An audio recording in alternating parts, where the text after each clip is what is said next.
Oh,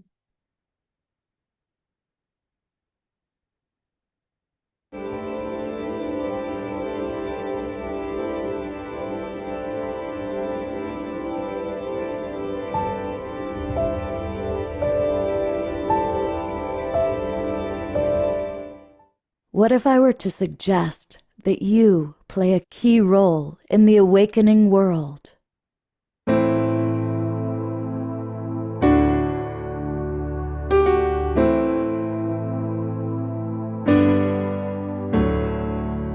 And that you are watching this because you have heard the call.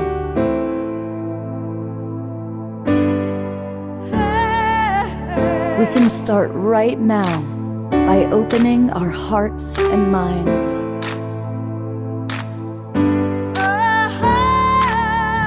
Welcome to the awakening world.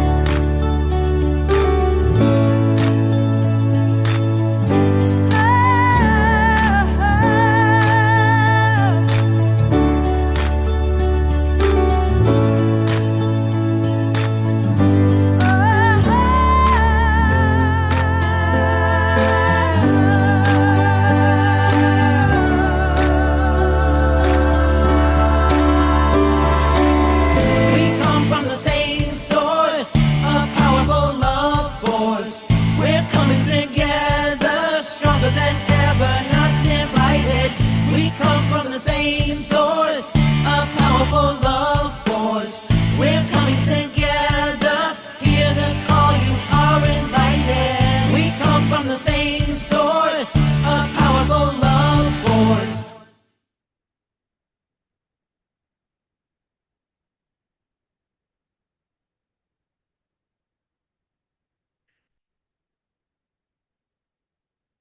good evening, everybody. I am Love Coach Scott Thomas. Welcome to the Awakening World, our bi-weekly show put on by the Global Peace Tribe. And we're doing something new tonight. We've been doing variations of this show for over 6 years now. But for the very first time tonight, we are starting a new series. We will periodically do if it's as successful as we certainly hope it will be. Couples that we love. And as a relationship coach, I make my living coaching couples. I do appreciate couples that come together and use the tools to have a healthy relationship and that are committed to creating a better world, an awakening world. And so tonight we're going to meet two such couples. And all of them have been on the show before, but we're going to hear from them as couples tonight. And first off are Magic and Melanie. And they are coming to us from Maui. And they do beautiful, beautiful work. And both of them individually are awesome. She is an incredible astrologer. She gave me the best reading.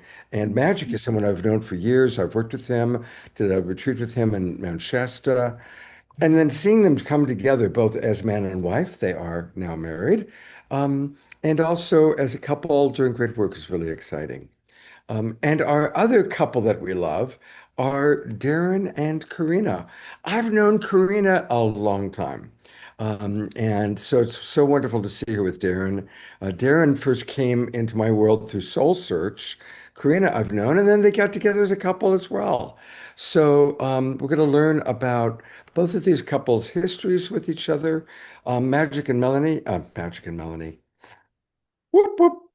Um, that was love you guys.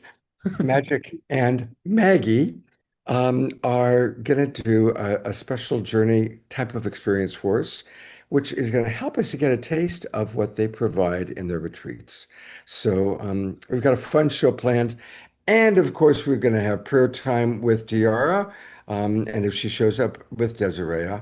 But as always, we're going to start the show with our beloved house musical artist, our wonderful Omashar, providing the first of three opportunities for us to move and groove. Or yes, indeed. So welcome everybody watching on Facebook and YouTube, and this is a very timely show tonight. I need a dose of love, and I need some reflection from outside of me of love in action. And so this first song is actually called We Feel Love, and it's more of a waltz. So if you find yourself waltzing with yourself or a teapot or another person in your room, that'd be great. But it'll help us open this sacred circle and deepen us into the subject of tonight. Tonight. And here we go.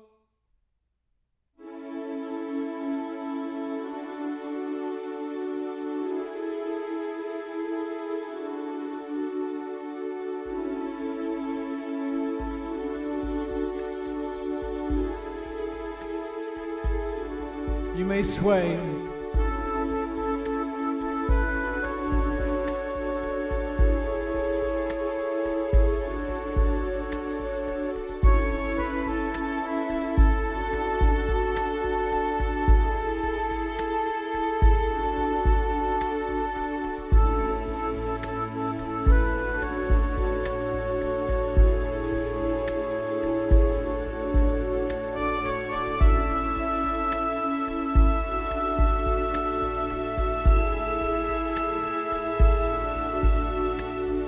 Lost in a sea of illusion,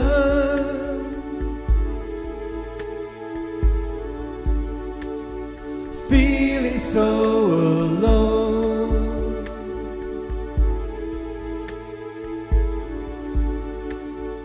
Lost on a wave of confusion,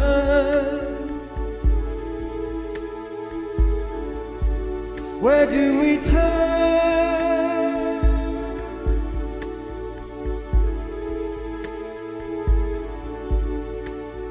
Flow with the tide of completion.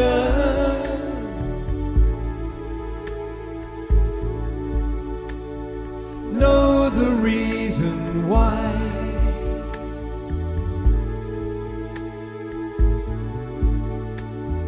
Drink in the waters of healing and be healed.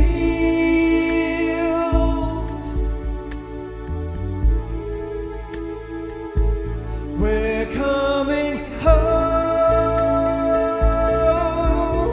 to the part of us that's waking up,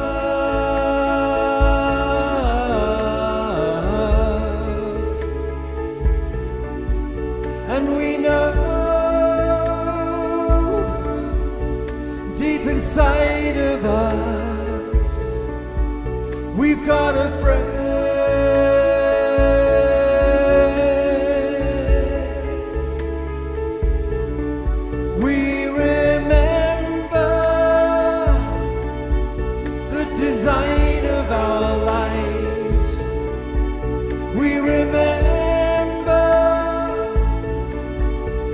Desire in our hearts, and we feel love, and we feel love.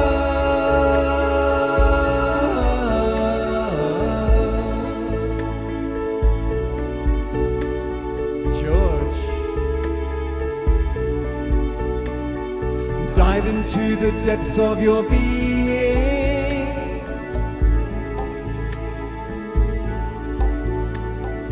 Know that all is well.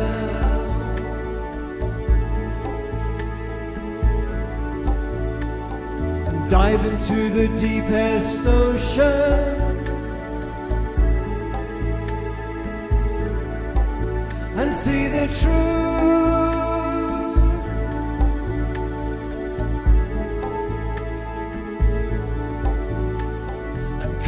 Off the cover of darkness,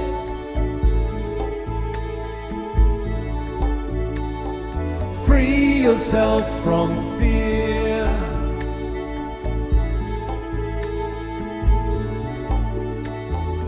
show that you're ready and willing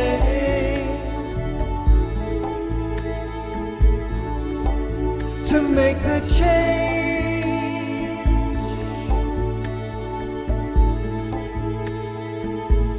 We're coming home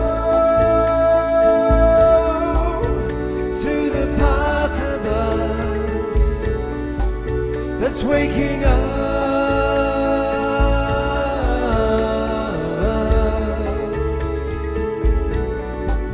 And we know deep inside of us we've got a friend.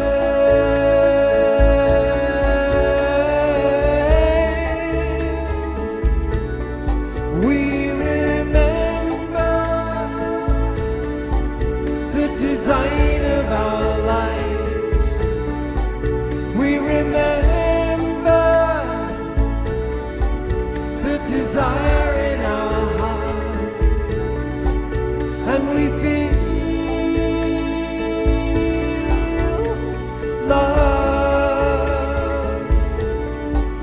and we feel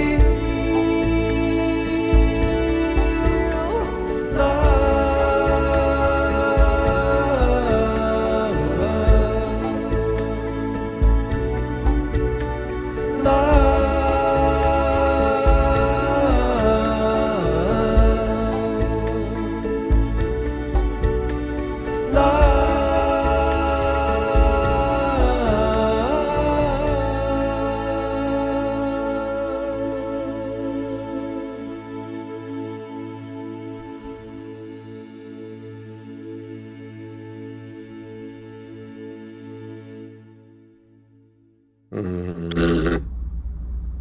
That is such a beautiful song. Let's send twinkles and love and hearts and good things to our beloved Omar Shar. Just before we move on, I went before the show to buy some food to break my fast for tomorrow. And I went to the potato counter, and what should I find?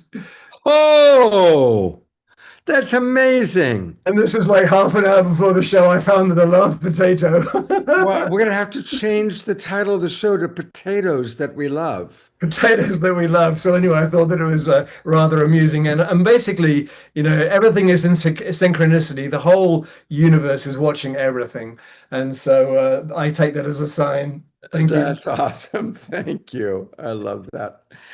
And I love our audience. So before we go to Magic and Maggie, I want to read some of the comments. Again, the question was couples that you love and or admire. And several of our people, including Dia Therese and the Wild Monk, talked about Shri and Kira down in South America, in Ecuador. And of course, Shri is no longer with us, but they were prominently mentioned. Pato and Antoinette were mentioned by several people, of course. And I love something that, oh, and Trina Joy brings up Gay and Katie Hendricks. They're wonderful. I've had the good fortune to get to know them. They've been on the show back when we were Saturday Night Live with the Global Peace Tribe. They were on the show. And they are a beautiful couple, 40 years together. Susan Woolridge, Pato and Antoinette, Mandy Patinkin, and Catherine Grody. And then our beloved Eleanor Joy, she had a unique example, including a visual image to go along with it. So what Eleanor Joy wrote was, this couple that I saw on our walk this morning thrilled me and the others deeply. Mama dear, instructing the very newly born fawn to retreat back into the tall grasses while she surveyed the scene. Myself and another walker halted, as did a couple of families behind us with their very young children. When Mama Deer decided that the area was safe, she signaled to her baby to come on across the path and into the woods on the other side. So that is certainly a unique but wonderful couple that we love. Thank you, Eleanor Joy, for that. We also have love for Connie and Andrew and Lynn and Leaf. Carol Craig pointing them out. So Lynn and Leaf, who are right here with us. And And Lynn and Leaf, they chose themselves, which is very good. That's very, very good. Um, so, um, and yeah, Susan also says Connie and Andrew. Oh, and Tiara, me and Jasmine Bear, even though she just was barking. So thank you. She's definitely a wonderful partner.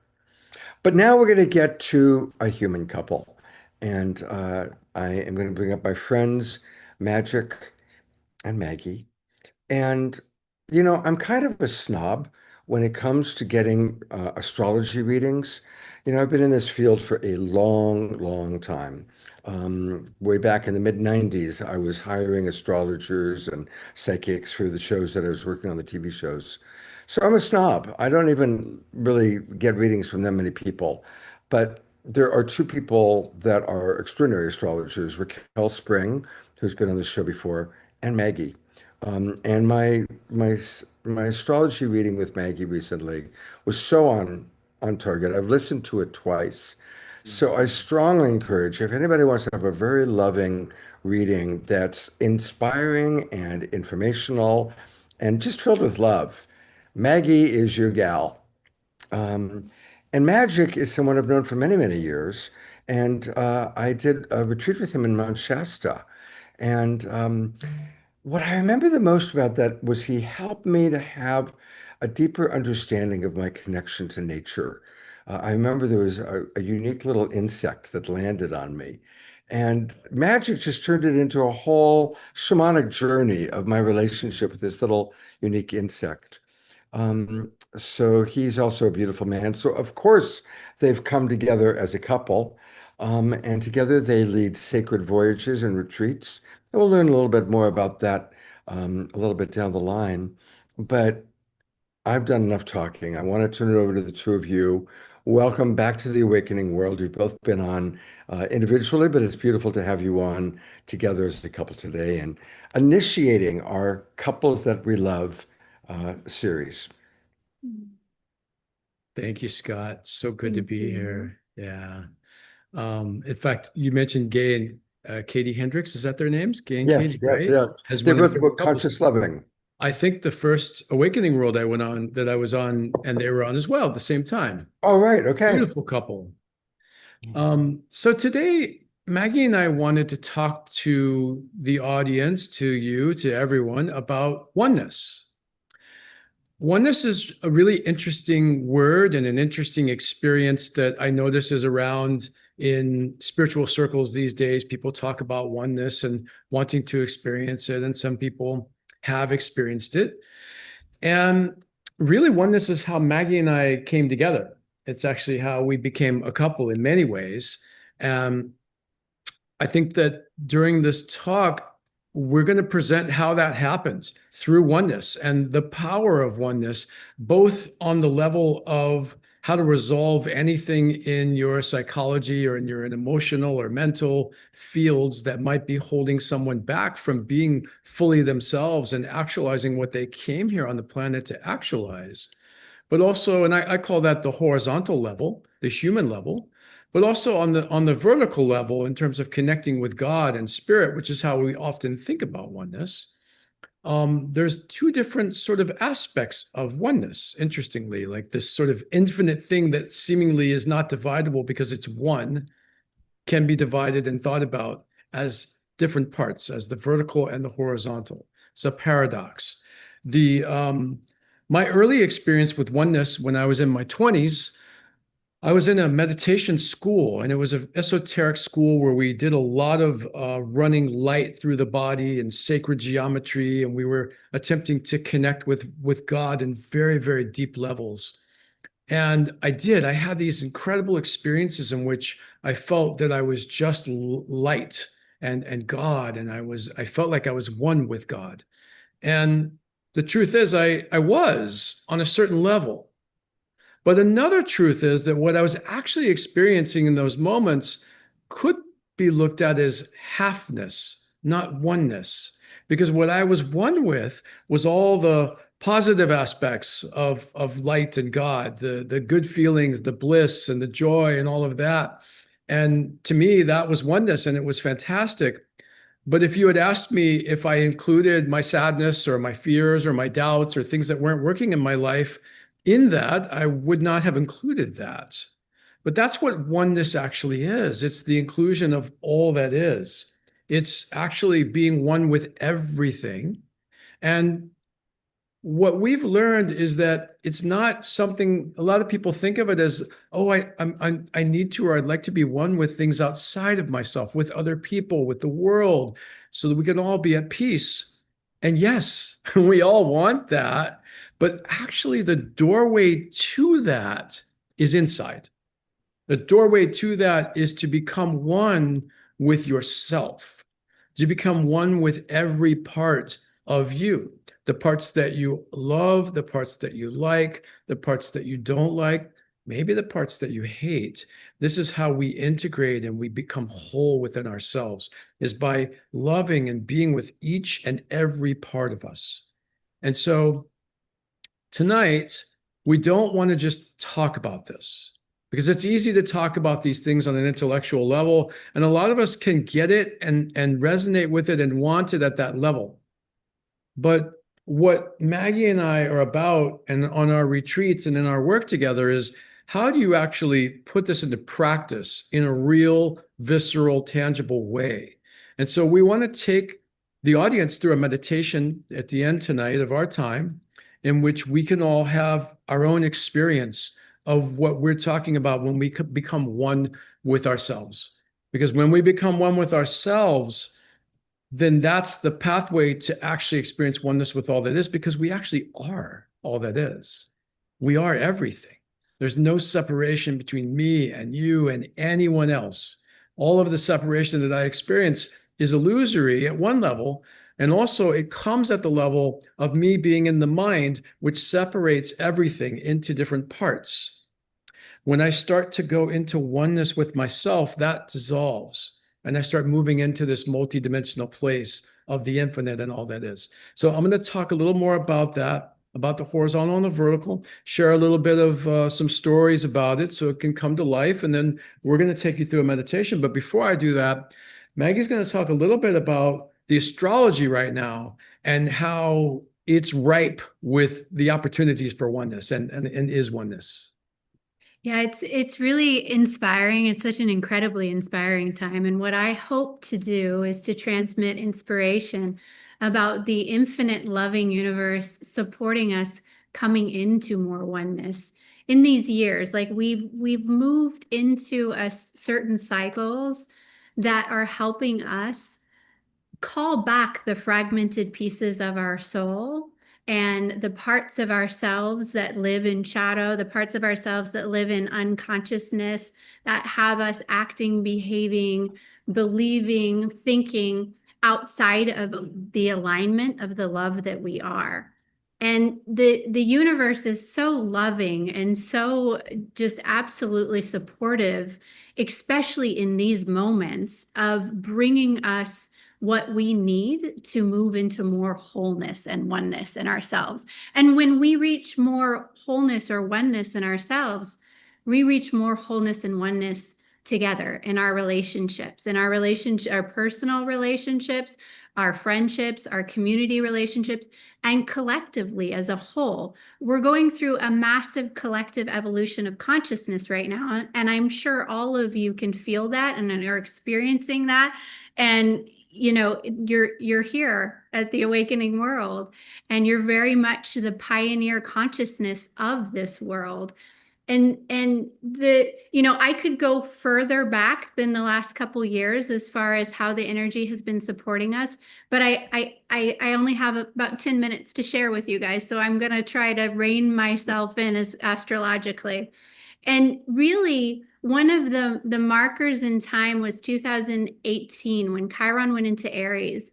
And Chiron going into Aries, it's still in Aries, and it will be in Aries until actually next week when it moves out for the first time in the last 8 years. But Chiron in Aries has been helping us to heal the wound of self, heal the separation that we feel from ourselves and the separation that we feel from divinity. And the major marking point of this Chiron and Aries transit was April 8th of 2024, when we had the solar eclipse in Aries that was exactly to the minute conjunct Chiron.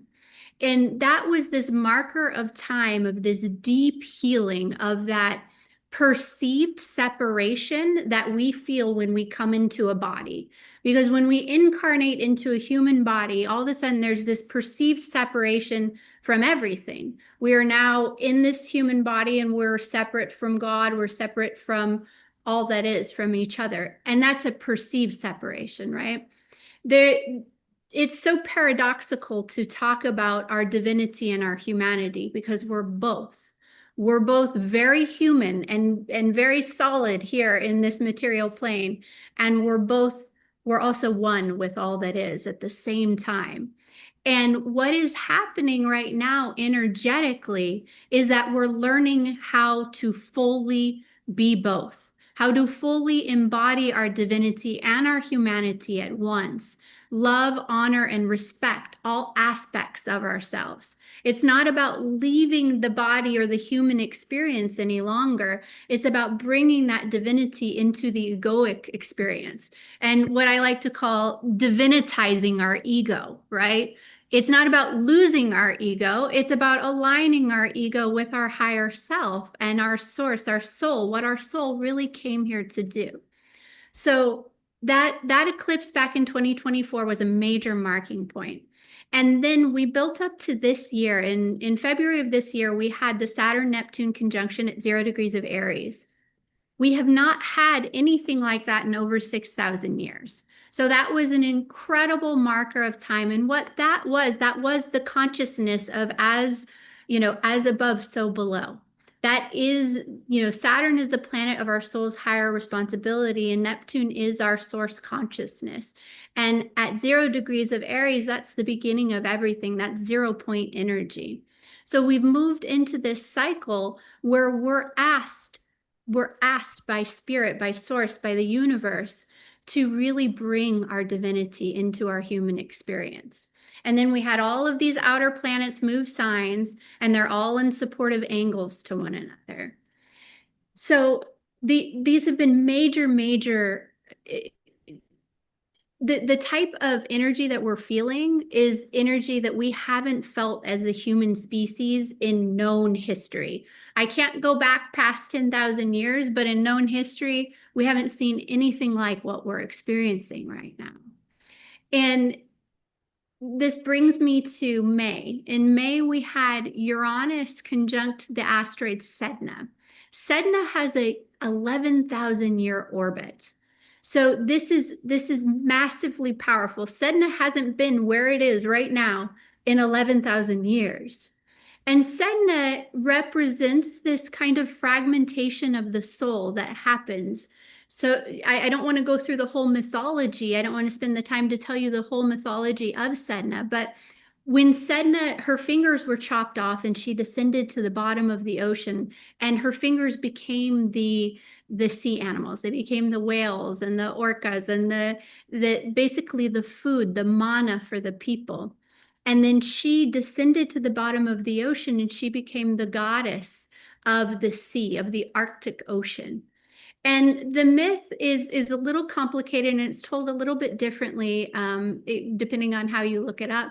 But really, her energy is about reclaiming our power from victimization, from where we see ourselves as a victim to life, and actually claiming our power back from that, and actually being the conscious creator of that.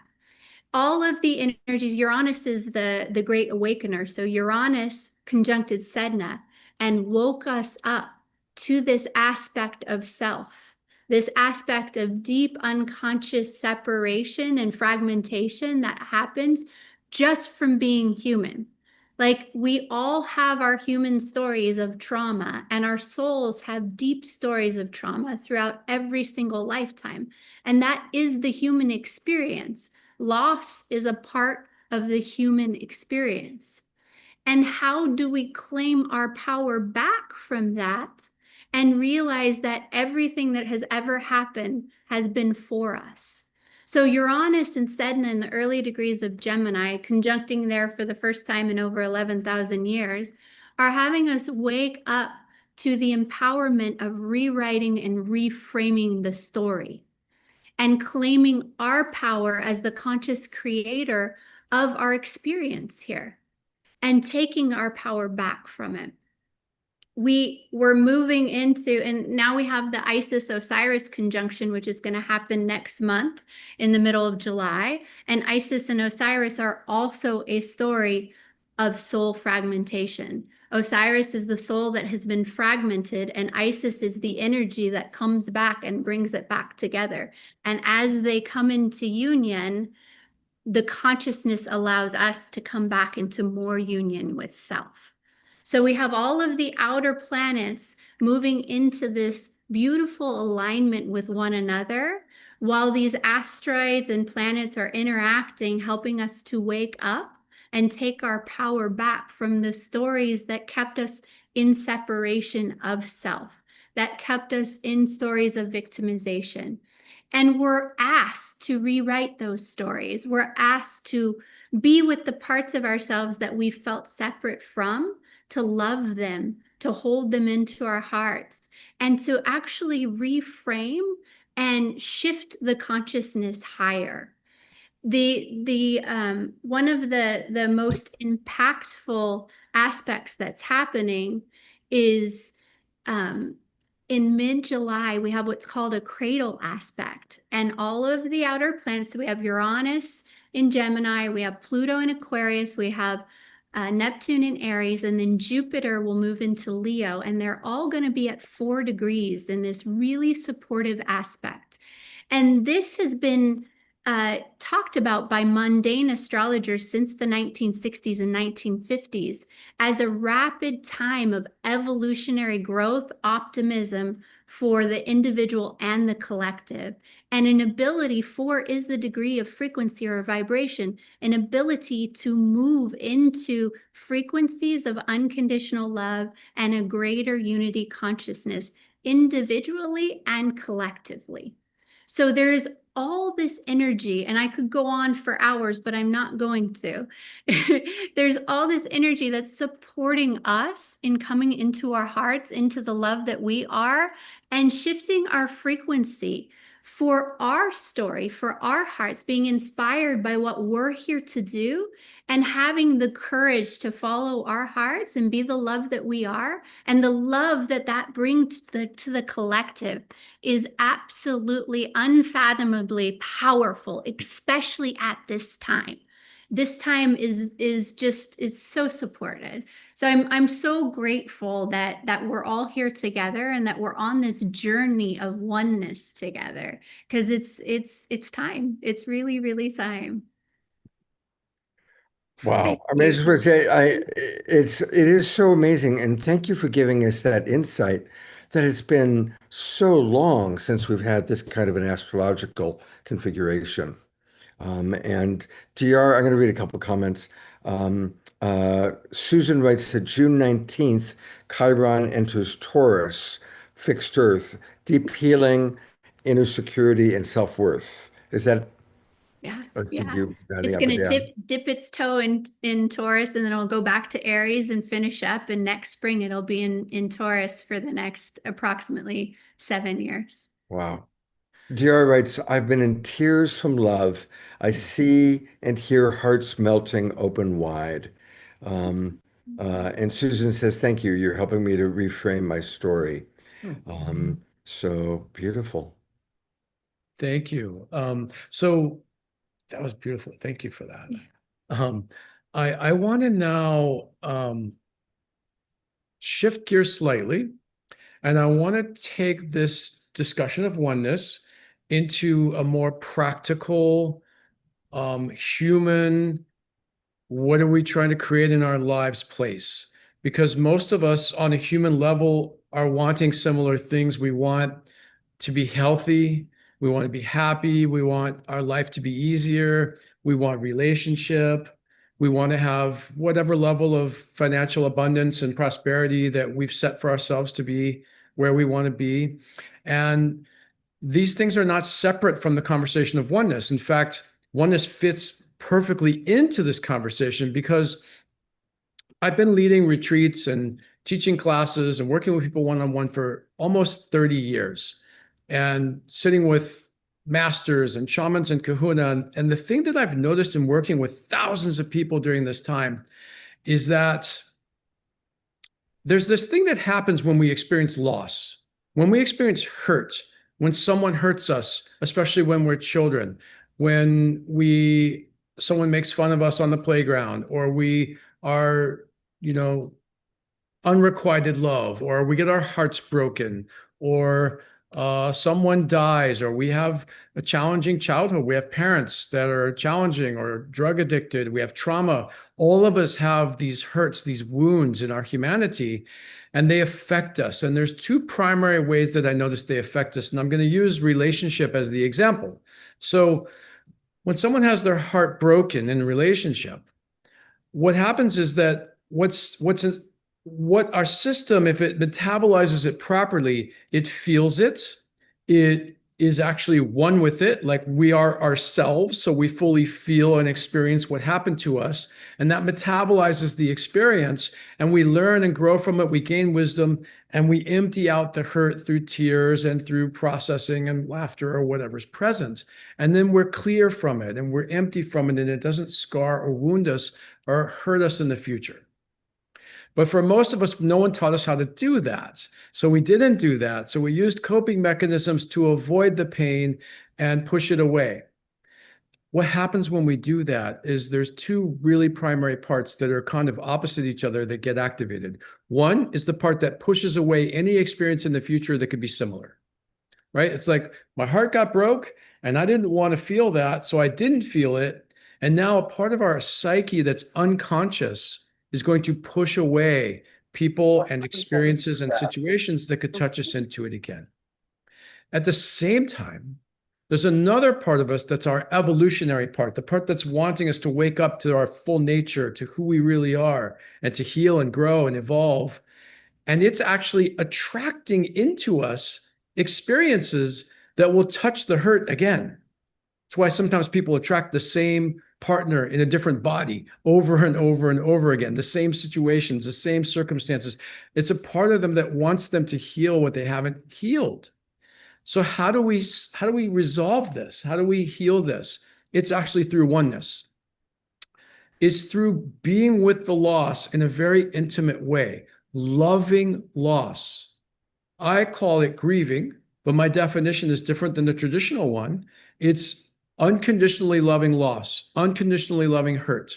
When we love our loss, it can metabolize. When we become one with it, it can inform us and it can move. It becomes stuck when we're not one with it. So that's how we move through things. I had a client that came on Maui for a 4-day private retreat with me where we went out to sacred power places during the retreat. There are power spots all over this island. Some of them are for birthing, and it's like this concentrated energy of birthing, so you can manifest something like that there. There are some that are about death. In that spot, you could actually release or heal something you've never been able to instantly. There's all kinds of sites here. And they're in Mount Shasta as well, similar sites. This person came here and he went to his hotel to check in, and the hotel had gone bankrupt and he didn't know it. And they were closed and they were giving no refunds. He went to an ATM machine and he pulled the money out and he, I think, left his ATM card on the machine, and someone came along and stole money from him. And then he lost the money he took out. That's right before he showed up to work with me. So on the retreat, I said, I have a feeling that this isn't about what's going on right now. Let's dive into what's present for you. And I took him through something that I call the oneness method, where we become one with what's happening inside of us. And when we did that, he realized that both of his ex-wives he had been divorced, and he had felt like he had lost almost all of his money in those divorces, and he had bitterness, real bitterness in his heart about it. And I reflected to him that it's possible that that unresolved loss is actually drawing these money challenges to you because you have hurt about money. And he realized that what happened that day had been happening in his life since that time. Money had been flying out the window, all these unexpected losses with money. We went in and did some of this oneness work with it, where he became one with the hurt of the past. And therefore it shifted and emptied and metabolized in him. And the money issues went away. No more money problems in his life. Abundance and prosperity. There was another man that I worked with who came to me as another retreat, and he was talking to me about how all the women that he was attracting in his life were unavailable. They were either married, or they were long distance, or they were closed off emotionally. And this pattern just kept continuing over and over and over again. And so I presented the same thing to him. Let's explore. The man that I just spoke about with the money was attracting money situations into his life. It's that part where I talked about where our psyche wants us to evolve. It wants us to heal. So it attracts something similar to touch us into that part we haven't resolved. But with this person, with the divorces and the unavailable women, his psyche was repelling anything that could touch him into that hurt again. So it was only attracting unavailable people so he wouldn't have to be vulnerable and expose himself to potential pain again. But when I guided him into the oneness method and to actually touching into his unresolved hurt and pain and just welcoming it, to love himself deeply and fully, even this part of himself that was hurting, and to just allow that part to hurt. Allow it to cry if it needed to just hold it and be with it. Something profound happened, and it shifted, and it healed, and it emptied, and it stopped causing him to attract unavailable women, and he was able to attract his partner. Now, this is how, on the horizontal, the human level, oneness is a real practical exercise and experience that can change your life. And this is how Maggie came into my life. Because back in late 2021, before I met Maggie, I was hurting. I was 50-ish years old, without trying to do the math right now, 52 or something like that. And I had not found the love of my life yet. I'd have some really wonderful relationships, but none of them were my partner, my beloved, my person. And I'd had a lot of heartache. I was living on Maui, but couldn't find a place to live. I tried to buy a home. It fell through. This experience I'm telling you about happened on the anniversary of my cat's death. That was if there was a soulmate for me up until that point, it was my cat. And it was the anniversary of her death. And I was just feeling so much hurt and pain. And I decided to put this practice into place. So I went into a deep meditation, and I just started loving the pain, loving the hurt, loving that I had not found my person, and that I was alone. And as I did that, as I went into myself, and I'm going to take you through this later so you understand exactly what I'm talking about, things started arising. I started realizing that I had this critical part of me that was telling me that something was wrong with me, telling me that I wasn't good enough, that was in my unconscious, that had been adapted from my childhood, from my parents. Both of them had very critical parts of them. They were very neurotic and worried a lot and had challenging self-esteems. And I had lived in that and had adapted that. And it took me into it. And I started to love that instead of pushing it away, which is separation, right? We can live in separation, which is pushing parts of ourself away, parts we don't like, things we don't like. Oh, I want more pleasure. I don't want pain. And when we do that, we're constantly manipulating our lives. And we have an agenda that's operating to feel good and to push away experience, which takes us out of reality. It takes us out of the moment. And it certainly takes us further and further away from oneness with us, which I will eventually share is oneness with divinity and oneness with God and oneness with all that is. And so as I sat that day, I went through a number of processes inside myself where different things from my history would arise, different hurts, different periods of time. And I just kept sitting with one after the other, until eventually they just emptied. And what was left was this peace, this profound peace and emptiness of me being one with myself. I felt so alive. I felt so here and empowered and connected with divinity and God and all that is, because that's right in here. This is the doorway. We lead sacred site retreats where we go out in nature to sacred sites. And on that retreat, I often say, that you are the sacred site. You are what you've been looking for. You are everything. There isn't anything that you aren't. You're infinite, and you always have been, and you always will be. You can't die because you were never born. And at the same time, things do matter in this human world, right? In that divine place, everything's temporary. So who cares? Like, I don't care if someone dies or I get hurt because I'm infinite.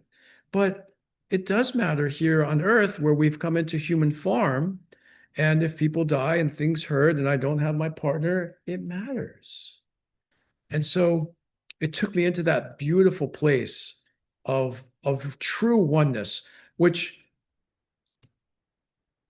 oneness to me ultimately is the place where I can actually be experiencing my divinity. And in that place where I know that nothing matters, and I'm also feeling the pain or the joy of the moment of now, because it does matter, all at the same time.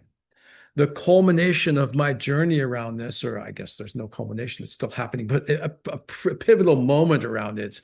I had an injury to my ear where a firecracker exploded next to my ear. And at one point, I couldn't, what it did to me is it caused me to have an extreme sensitivity to sound. So sound became intolerable for me.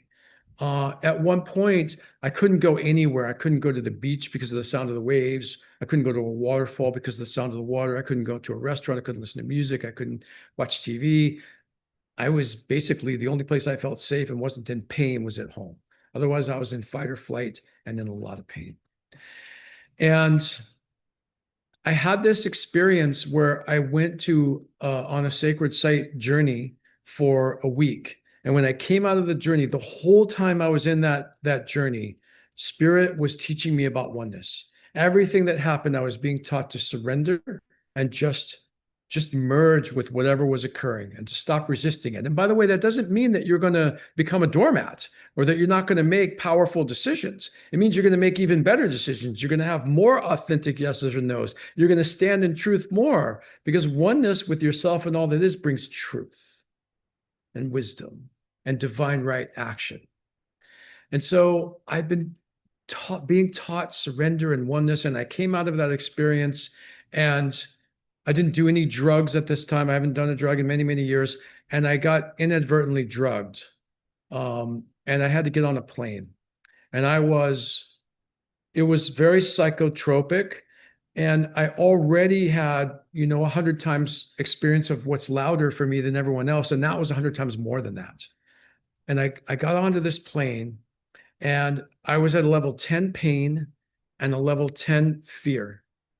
But because I'd spent that week in this powerful site experiencing oneness and surrender, I was completely at one with the fear, and I was completely at one with the pain.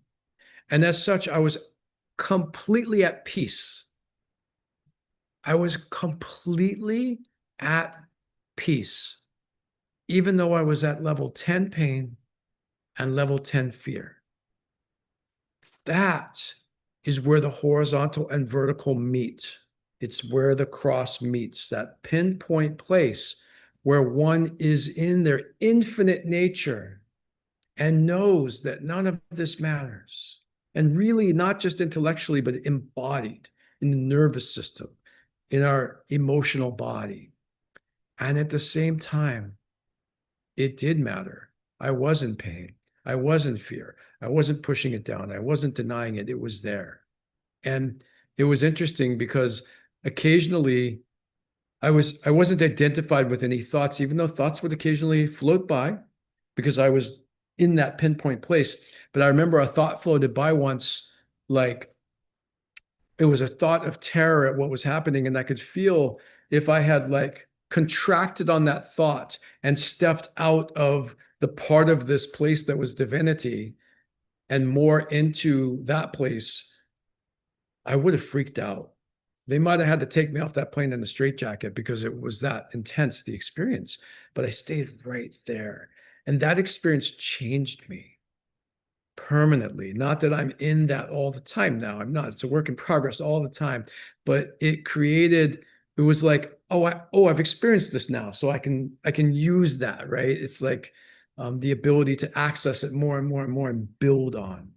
So that was an incredible experience. And that's where these two places meet. Now, there's the vertical, which sometimes when I meditate, I sit down and I don't, the oneness method is about closing your eyes in practice, doing that with your eyes open all the time eventually, and just becoming one with whatever's there. Like what's inside of you in this moment of now? And are you willing to merge with that, to become one with that, to stop distancing yourself and being divided from aspects of yourself that you think would be disempowering? You know, almost everybody I've ever met that's depressed did not get depressed because they surrendered to their sadness and felt it fully. In fact, I don't know if I've ever met anybody that's depressed who does that. The people that I've met that are depressed are the people who are afraid of their sadness. Understandably, they're afraid they'll get stuck there. They're afraid that it'll take them down. And so they don't feel it fully. And so it doesn't metabolize and heal and release whatever the sadness is about. So it stays in the body.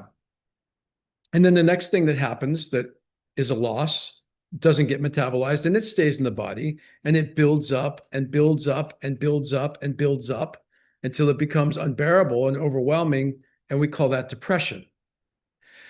Now, some of that is because we're not really taught how to love the sadness. And so a lot of people I work with say, well, I've cried and I've felt my pain and it hasn't changed things. And it's because there's different types of crying and there's different types of experiencing our sadness, our pain, our discomfort. And that is the difference between unconditionally loving something because it is, and I just want to be one with myself, and crying because I know that I need to feel this, but really what I'm crying is I don't want to feel this. I'm crying because it sucks and I don't want it and I want to get rid of it. And that's separation. And so that second kind is like a pressure cooker, right? And if you release the pressure cooker, it releases and you feel better, but you didn't stop the pressure cooker from cooking more pressure, right?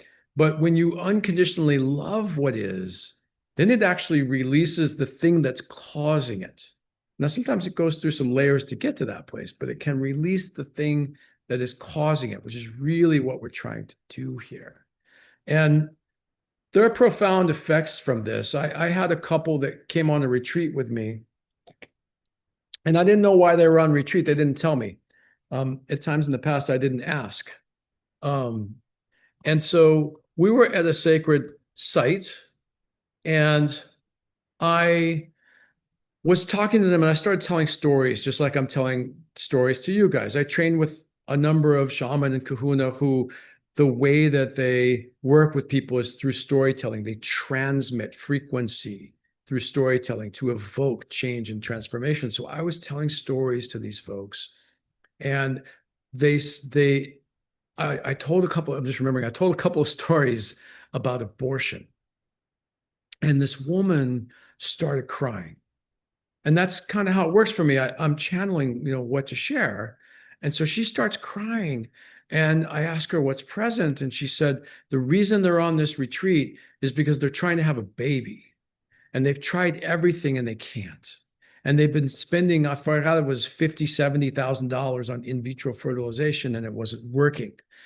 And she was also crying because as I told these stories about abortion, she realized that she had had an abortion and that she was incredibly shameful about it and full of guilt and felt like it was wrong and was hysterical about it, actually. She was really upset. And what I realized in that moment is that unresolved loss creates more loss. So she's got this loss from the abortion she had that she hasn't healed, and it's stopping her from having a baby. And so we worked for those 2 days in healing the shame and forgiving herself. And through that process, she got to be one with what is. She was one with it, and it healed. And they went back to where they were from and got pregnant and had a baby, right? So I don't want to talk too much more about it because I want to take some time to take you guys through a meditation. And so I'm going to turn it over to Maggie. No? Yeah. What? We have what? You take them right in. Oh, I take them right in. Yeah. Oh, okay. Are you sure? Okay. Well, we were going to have Maggie start taking you in, but I'm going to take you guys into a meditation now. So I'd like to invite you to close your eyes. And if this talk has evoked anything for you, if there's anything that you're aware of that's in your system, in your psyche, that you have not welcomed, that you have not loved, that you have not been willing to be with, just allow that to be present here right now. Allow that to come forward. And if something like that hasn't occurred, or if you'd like to do this differently, just present something that you would like in your life, something that you're intending, something that you're wanting, something that hasn't actualized yet in your life that you're trying to create. And just intend that right now. Because when you intend that, it's likely that what's in the way of that might arise.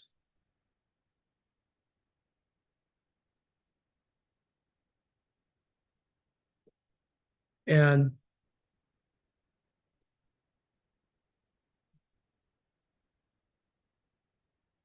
I want you to drop into your body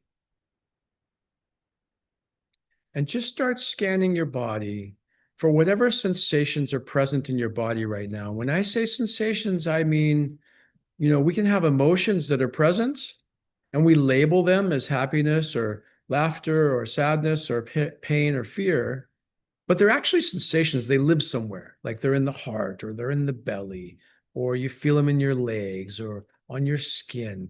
Like there are ways that you can feel these things when you drop into your body. So drop into your body and just notice what's present.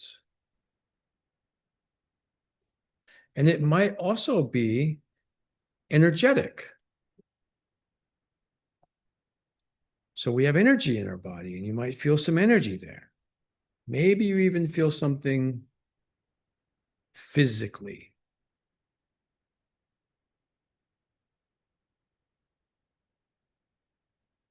And just whatever's there. It doesn't matter what it's there. If you have an intention present, if something came up before or not, just drop into a deep level of presence with what is there. And I'm going to ask you some questions that I want you to answer inside your own mind while you put all your attention on whatever sensations you're finding in your body right now. So the first question is, where in your body do you feel the strongest sensations? Either emotionally, energetically, physically. If you're thinking, try to come out of thought and into the body.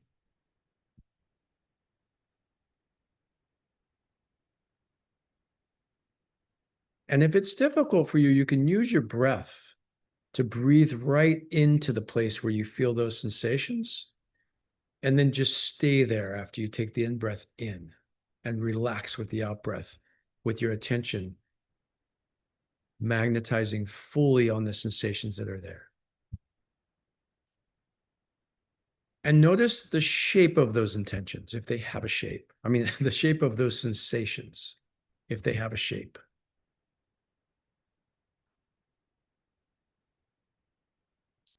And notice if they have a weight.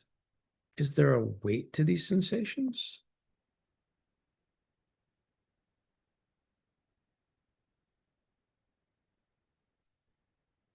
Heavy, light? Do they have a temperature?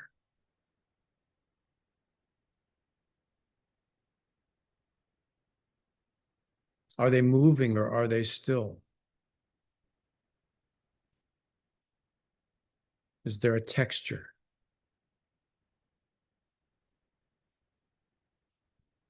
A vibration or a pulsation?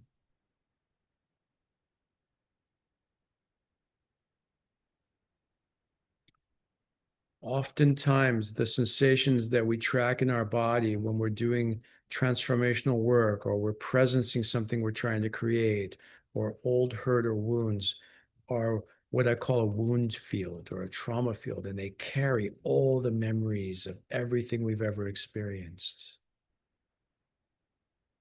And the way to become one with them is simply putting your attention fully on them, like a mantra.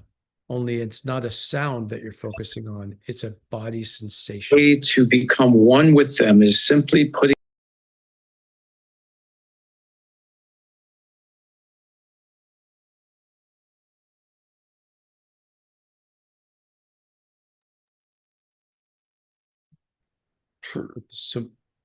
a somatic mantra. So you're putting all your attention on these sensations. That is. I was thinking, does he not know what I'm saying? That is your loving presence. You're putting your loving presence on the sensations. And just being with them, just allowing them, giving them permission to be there, not trying to change them. And just spend a couple of minutes there. Just trying to put as much of your attention on them as you can. If this is easy for you, I'm not going to take us into this right now because we don't have time, but in the next couple of minutes, you can actually love them or even accept them or become one with them. But just allowing them to be there and putting your presence on them, putting your loving presence on them is enough to metabolize and shift and heal and move you more and more and closer towards oneness with yourself.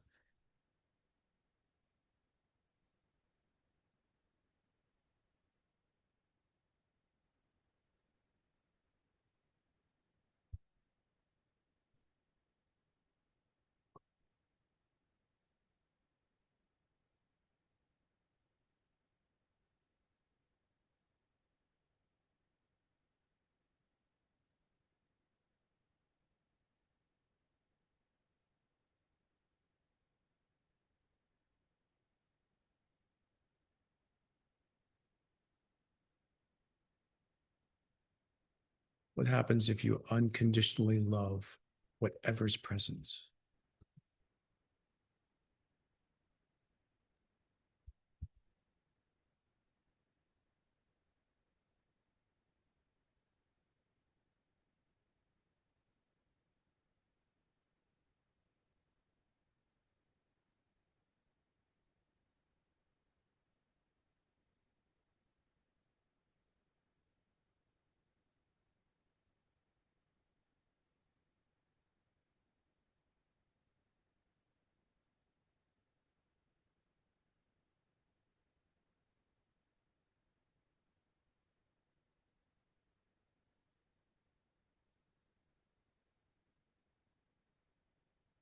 And slowly now, staying connected to those sensations as best you can, so that when you open your eyes, you don't disconnect from yourself, but you stay connected and bring that connection into the waking world, the awakening world.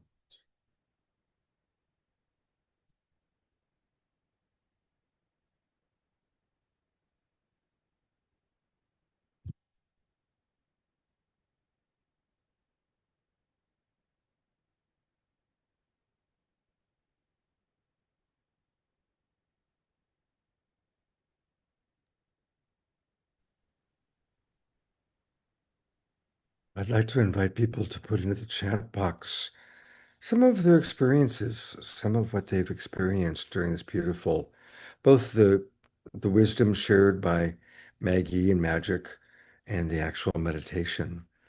And while you're thinking about it and writing it down, I want to take people to their website. And the website is sacredvoyages.com. Sacredvoyages.com. I love that picture. Just think you could be in that picture with Maggie and Magic. Um, and I know that they do retreats in Mount Shasta, Maui. Um, uh, and your next one is going to be in Maui in October, October 3 to 10. And while people are putting in the chat box any of their sharings, I'd love Actually, for you to. Scott, the next one is in Shasta. If you scroll Oh, down, oh, you'll okay. see that the next one is this July in Mount Shasta, right there. Aha. Okay, you confused me by saying our Right. next one. Yeah. So, wow, that's coming right up. July It is, 11th to yeah. the 18th. Wow. Okay.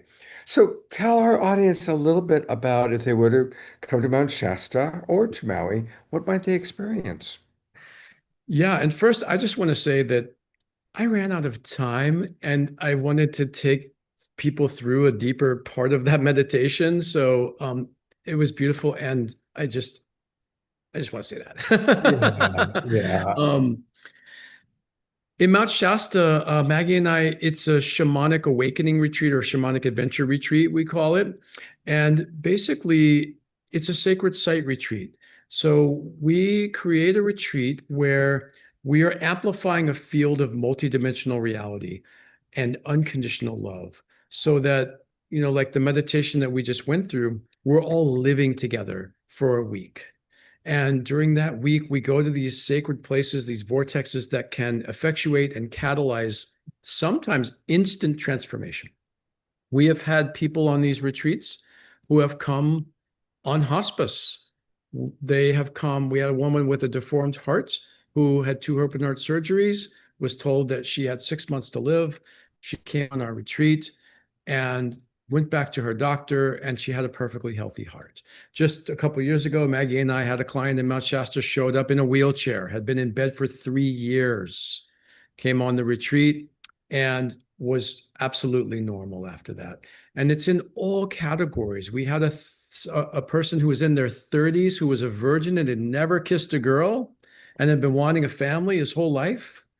And on the retreat, he was able to shift the psyche, the things that were holding him back that weren't working, but also stepped into a different reality because it's a multi-dimensional retreat where we open up the field of possibilities and we dissolve the illusions of separate reality, that there are an infinite number of parallel universes existing at one time. Most of the time we can't access that because we're in our minds. So we drop into that place where that's possible. He had his wife, he had a girlfriend within a month and came back and got engaged on the next retreat. So it's all categories. It's wonderful and beautiful. And I also just want to mention that we are taking a group to Egypt in April. Next April. Yeah. Yes. April 2027. And so those are that's going to also be very special. Mhm.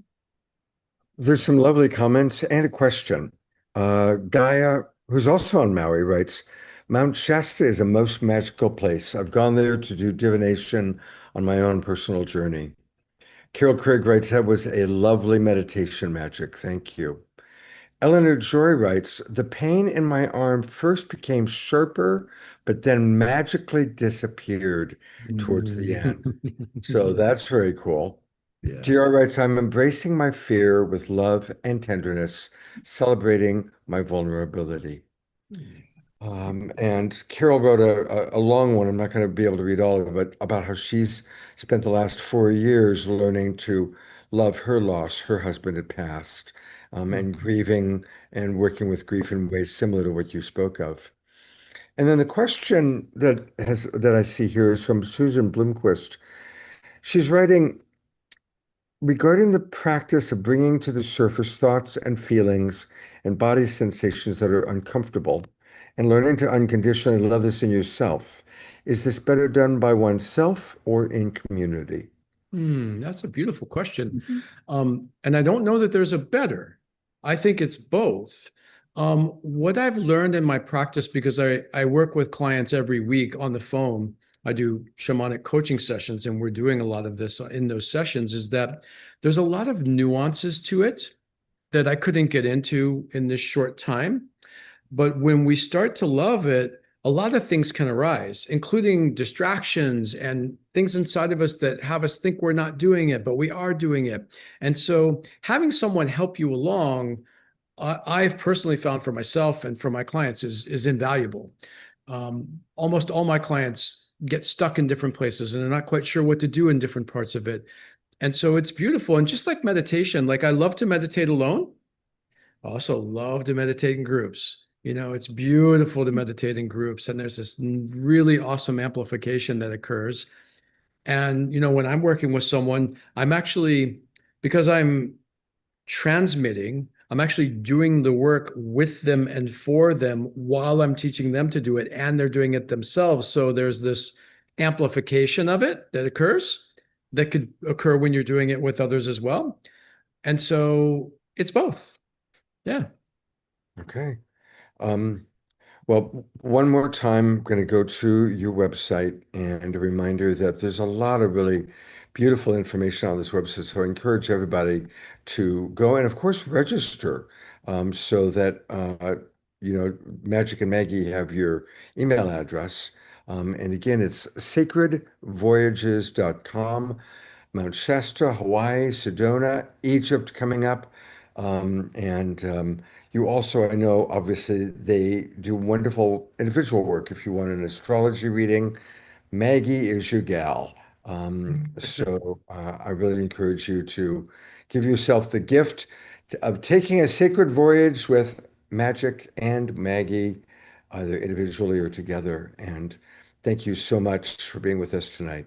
Thank you, Scott. Can I say one more thing as we wrap up, which is that, Maggie and I both, one of the ways we met was Mount Shasta, and we were drawn to each other because we both did retreats there, and we both did custom private retreats there, like the one that you and I did there.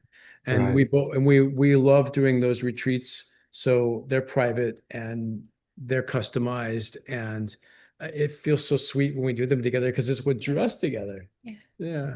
Very Yeah. sweet. Yeah. Thank you so much. Thank you so for having much. us. Oh, Thank love you guys so much. You are truly our inaugural couple that we love. Thank you. And we're going to So meet much. our second couple in a moment. But of course, it is the mid-show break, which means it's time for Omashar.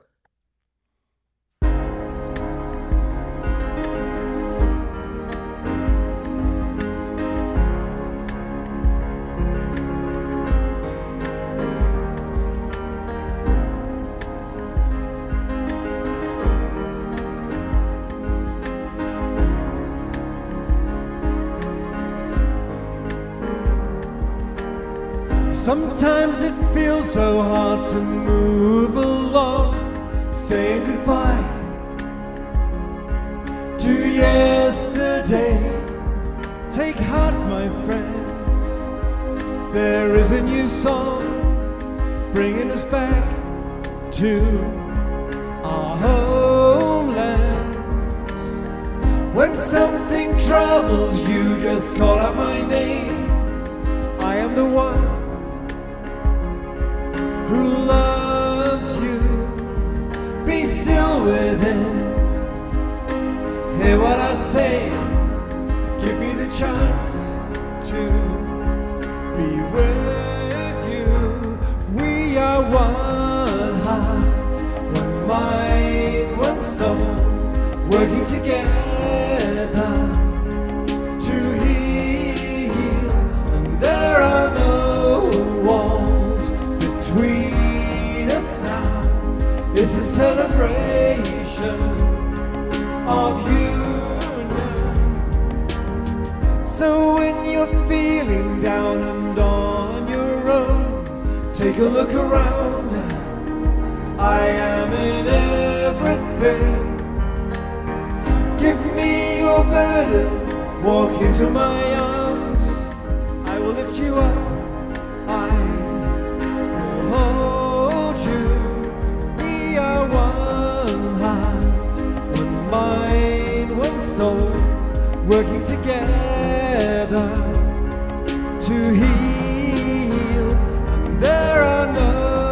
walls between us now. It's a celebration of union.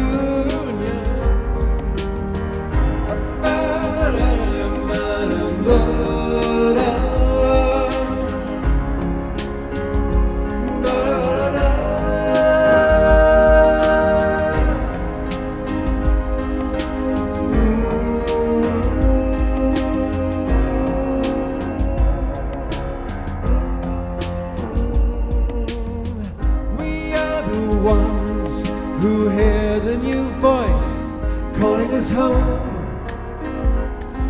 to freedom. Fear not, my friends, this is a new place full of new joys and happiness. Yes, we are one heart, one mind, one soul, working together to heal. And there are no walls between us now.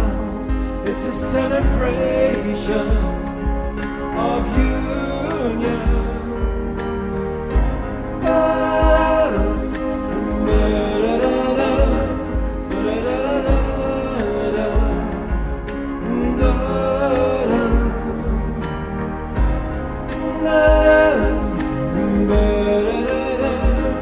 It's a celebration of union.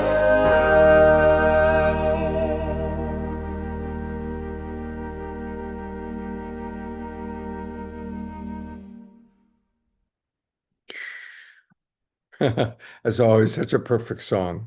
Absolutely perfect. It's kind of interesting because I really got magic, your meditation and your presence with Maggie really drew me into a deep place. And even when we had that distraction from the unmuted folks, let's say, it didn't distract from where I was in the center. And so when I came into this song, I was still deep in the center. I forgot half the chords I was playing. And it was okay, I'm just going to carry on and see what happens. So that's kind of in honoring and reflection and pinging that you really, what your presence shows me that you are the real deal, and just by your presence it took me there, and even the distractions on the outer could not take me out of that. Thank you. Mhm. Yeah. Yeah, beautifully stated. Absolutely. Yeah. Thank you very much, Magic. Thank you, Maggie. Thank you, Omashar. And it is my pleasure to move forward to our other couple. And this is Karina and Darren. And they both are extraordinary people individually. Karen is a visionary spiritual author, empowerment coach, and an ordained priestess with over 40 years of experience in astrology, tarot, archetypal psychology. She's the author of a toolkit for awakening book series, and I want to learn about that, and the creator of the Awakened Tarot cards that blend ancient wisdom with modern practices to inspire personal transformation.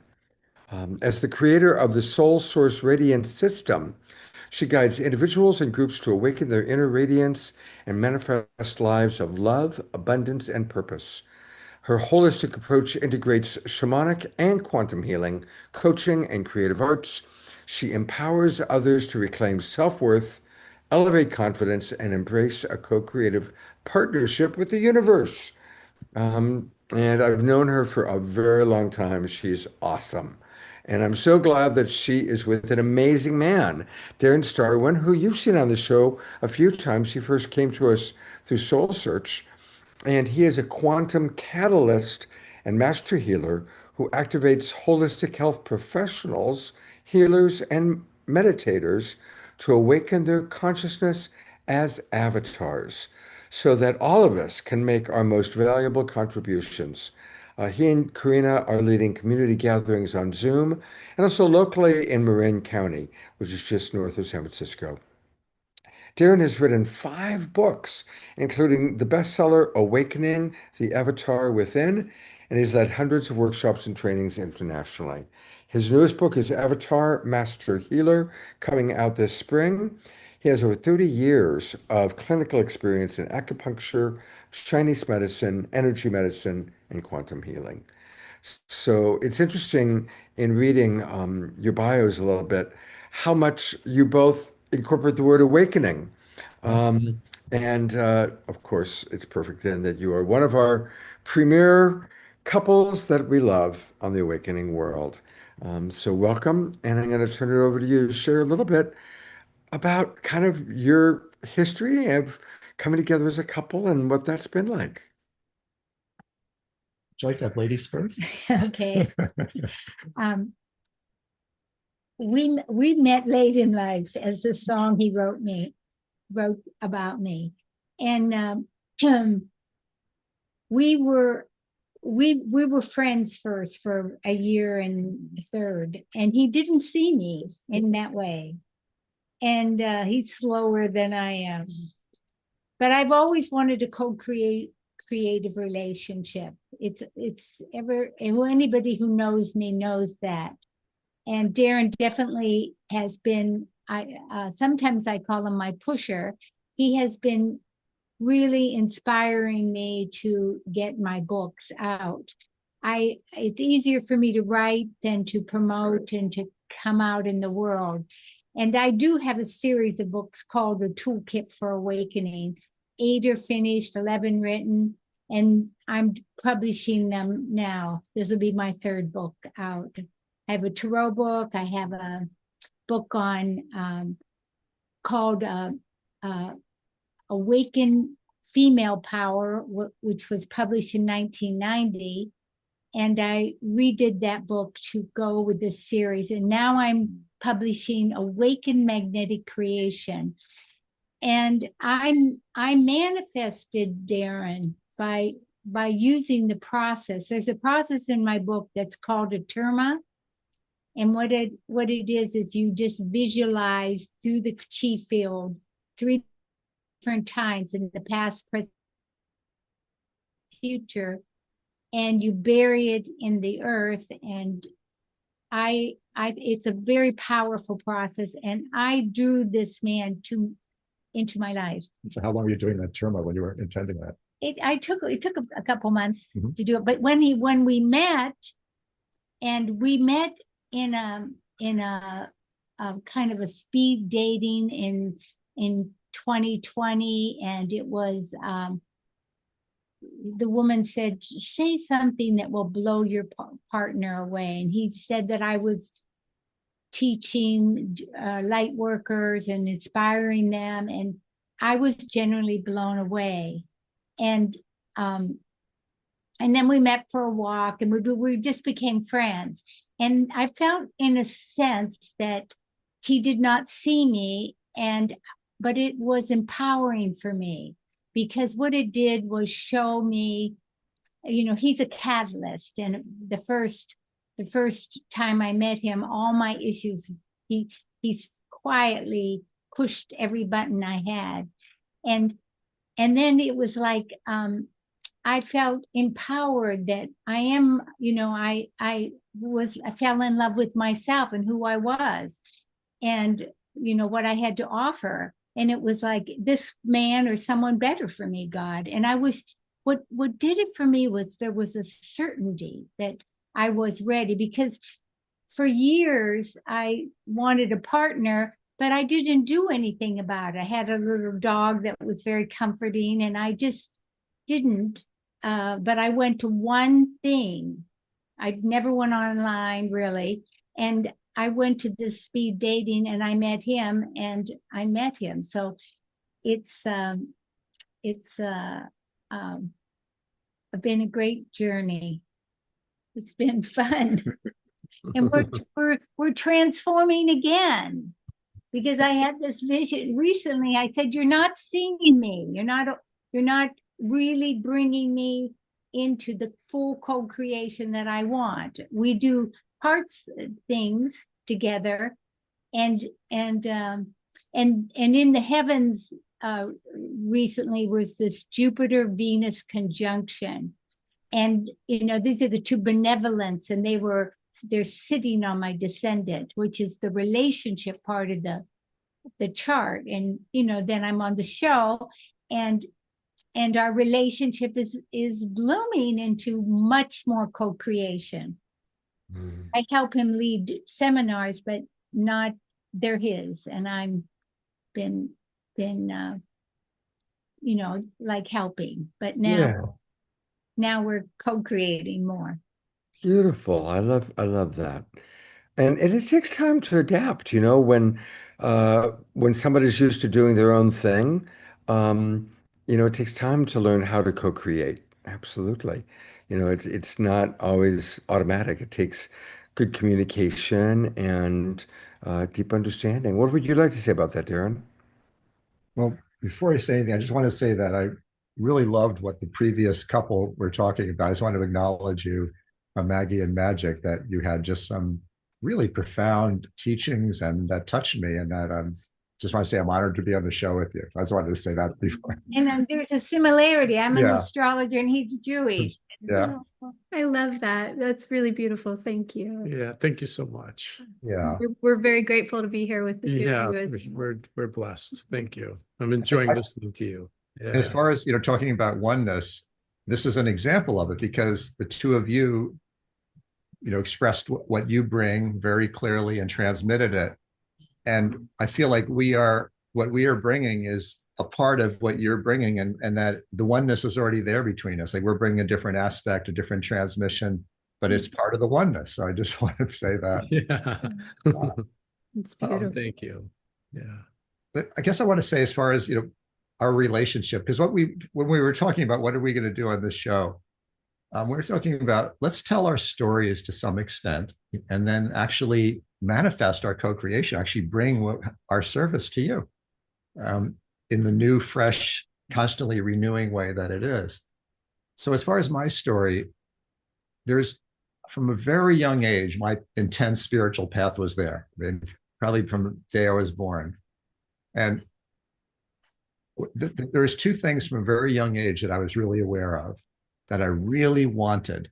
And one of them was, I knew, without having the words for it or knowing how to say it or anything, that I had a very strong purpose that had to do with transforming the planet. I literally used to sit and daydream when I was a little boy about bringing healing energy to the planet. And believe me, no one around my family was ever talking about things like that, or my friends who I hung out with or anything. So I don't know where that came from.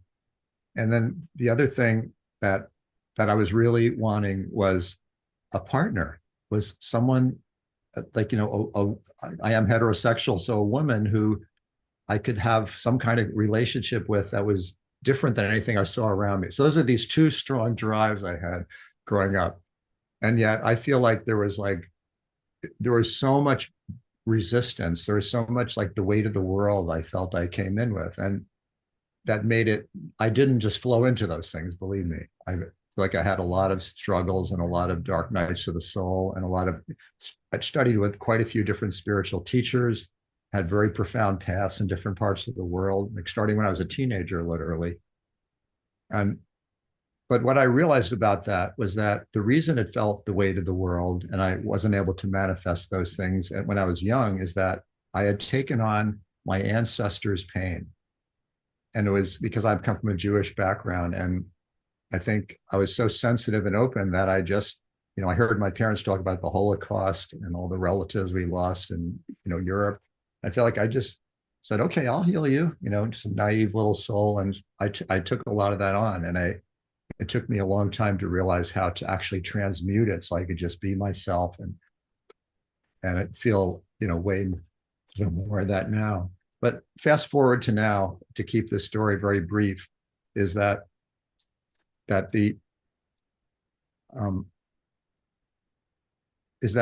starting merely in my 30s, I started teaching workshops. And it used to be for technology. I invented some medical devices that were used by acupuncturists, and I went all over the world teaching for 25 years, and had all this teaching experience, and it gradually morphed into more spiritual workshops and retreats. But again, it was more, as Karina said, more my thing. I had many people helping me and assisting me, but it was still like I was manifesting this path that became, quite profound. And I've helped so countless people, mostly people who are holistic healers and doctors and people who are on a spiritual path. So I still felt that feeling of I would like to have, this co-creation, just like she said. So when Karina and I met, what was different? I had been dated other women, had many other relationships, including a marriage for 10 years, was that I could sense this first day we met, this is different. And so if you felt like some resistance on my part or hesitations, because I realized this is not going to be another relationship like the other ones. This is a much deeper commitment. Like, it's going to ask much more of me. It's going to ask me to surrender some of my, boundaries or some of my things more. And so it took me a little while to enter in. You're right about that. We friends first was to an extreme degree, I guess. But eventually I saw you more and more, and we became, and so she was coming to my workshops, my retreats that I was leading, and was teaching and helping and working and holding the space beautifully, that I believe you were contributing a lot more than you think. Like, I don't think it was really so small. I think you made a big difference. And so now we've made this new commitment just really recently to enter in much more as co-creators. And I'm this, solitary man I've been with. I'm really over it. To let go of it more and just feel the expansion and the depth, when the man and a woman are completely equal partners. And of course, if other people, the genders, let's say two people, I don't want to relate it only to, one gender relationship, but two people who are partners are really equal and bringing through our transmission. And so I feel excited, and it's like new things are already opening up. We've made this commitment to start offering more local events here in the Marin County area together. And we don't know how or exactly how we're going to do it, but we're going to do that. So that's, I guess I would start out with that. Beautiful. Well, let's take a look. I'm going to pull up your websites and learn a little bit about some of your offerings. And we'll start with Karina. Here it is. And her website has a beautiful name to it, soul-source.org. Soul-source.org. And what would you like for our audience to take a look at here, Karina? Well, I offer, like, the first page is about him being in my empowerment coaching. And then I have a book on, I have a book section, a section. In the book, as I said, Awaken Magnetic Creation is my featured book now, because manifesting is really something that we really is our divine right. And manifestation in this principle is a learning about being magnetic. And magnetic is being positive and being receptive and allowing. And so one of the things that Darren and I have that we're bringing is that I've been working on the hero's journey for decades. This has been my path. And what it really is the goddess warrior on the hero's journey. And these are interrelated archetypes. So the goddess, the warrior, and the hero. And he was working on the avatar. So these are the principles. And goddess and warrior are in the hero's journey. And so, and basically, I really was trying to focus on the first two initiations, which are like being proactive. This is so important that we don't fight against our government or fight against, what's wrong. And this is one of my sins, is because I love to express, and, I'm just expressing. I'm not complaining, I'm explaining. So, but being proactive and focusing on what you want to become, not what you want to overcome, is really, it's our cosmic code. And the next one is being receptive, loving, and allowing. And these make us magnetic. And that's how this this manifestation process is different than just other books. But you know, basically the law of attraction does say that, because you, in essence, you get what you are. You live from the end to manifest. And it's really important that when you visualize through your eyes, that you're in it, not watching a movie. So manifestation is what I'm presenting now, in a sense. My focus, this, and I'm pressing the button to publish on June 21st, which is a world point. And that's Sunday on a, you know, but it's the solstice. And so, and then I'm getting my dream team in place to Fantastic. keep Beautiful. Well, one more time, I'm going to go there now it says download the free workbook. Is that coming soon? Yeah, that's on there. If you, yeah, it's a, Yeah, it's so 7 keys, it's 7 keys. It's an activation, 7 steps to embody your creative power. It actually enhances the book. beautiful. It's So available now. Yes. yeah, so it's free, everybody. So if you want to get a deeper taste of her wonderful work, go to her website, and I'll kind of go back and show you the steps again. And there's also another book. There's also another free thing. It's 10 steps to flow and fulfillment. So that is also on there. Okay, great. Wonderful. And all this can be found at soul-source.org. And if it's easier to remember my name, K, the letter K, and lapuma.com, you also get there by that. Oh, okay, great. Wonderful, wonderful. And so you can learn all about her and discover your radiant being. What a wonderful quote from our friend Jean Houston, who, of course, just passed away a couple of weeks ago. And of course, she offers in-depth sessions as well. And let's take a look at her partner. I'm pulling up his website. And now this is interesting. Do you know that this happens, Darren? Complete these verification steps. It shouldn't be there. I don't know why that's there. What URL do you have? drstarwin.com. And I click I'm not a robot. And then it pulls up these verification steps. Not supposed to be there. I'm sorry that's there. I never saw that before. Wow. Yeah. Yeah, it's kind of complicated what it wants me to do. Open terminal.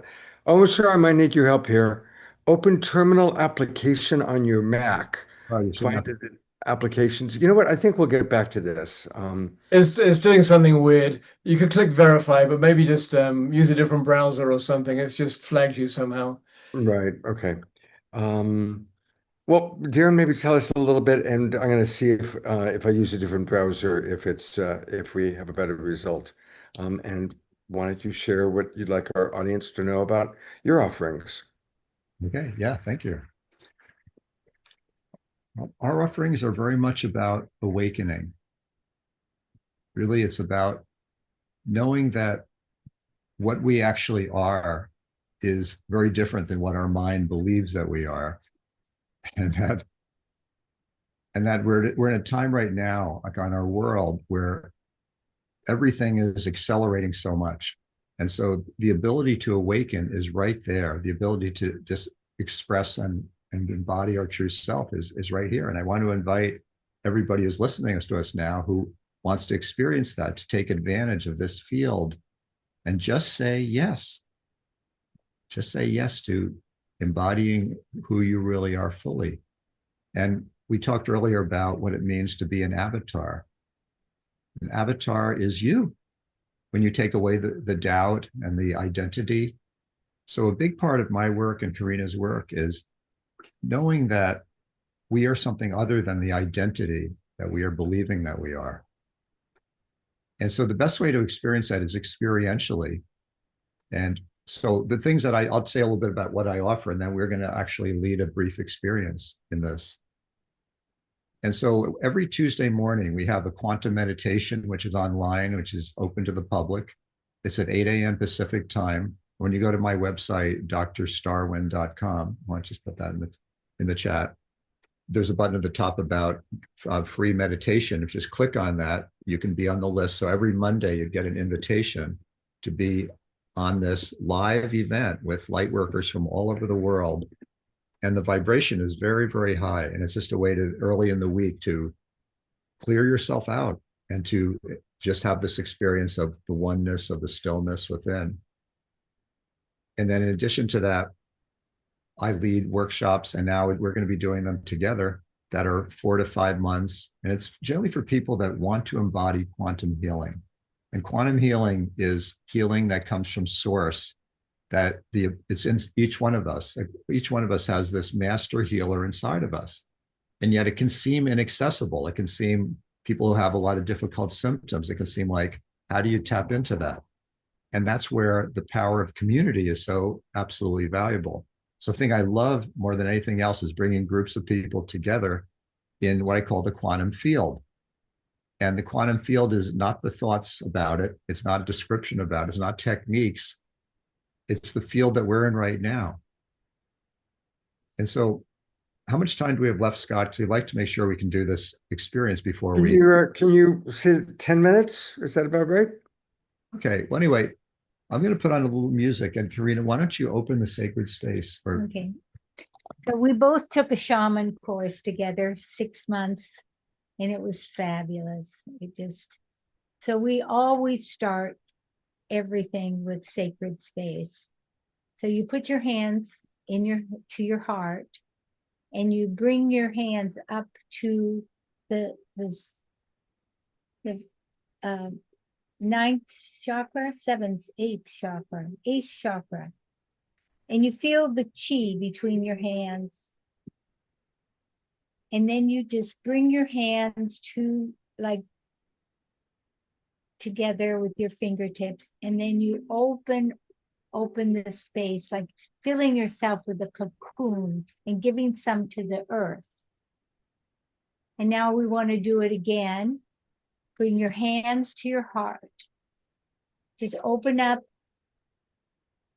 the space.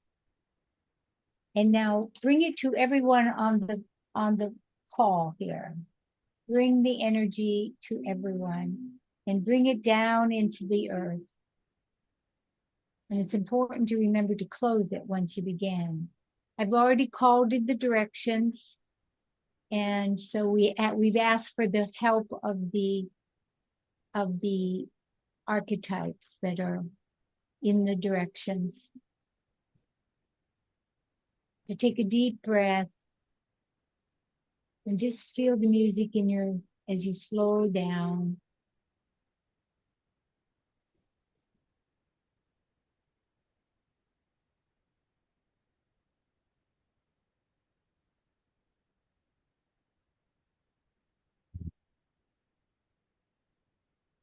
So I'd like to invite you to participate in a group quantum healing.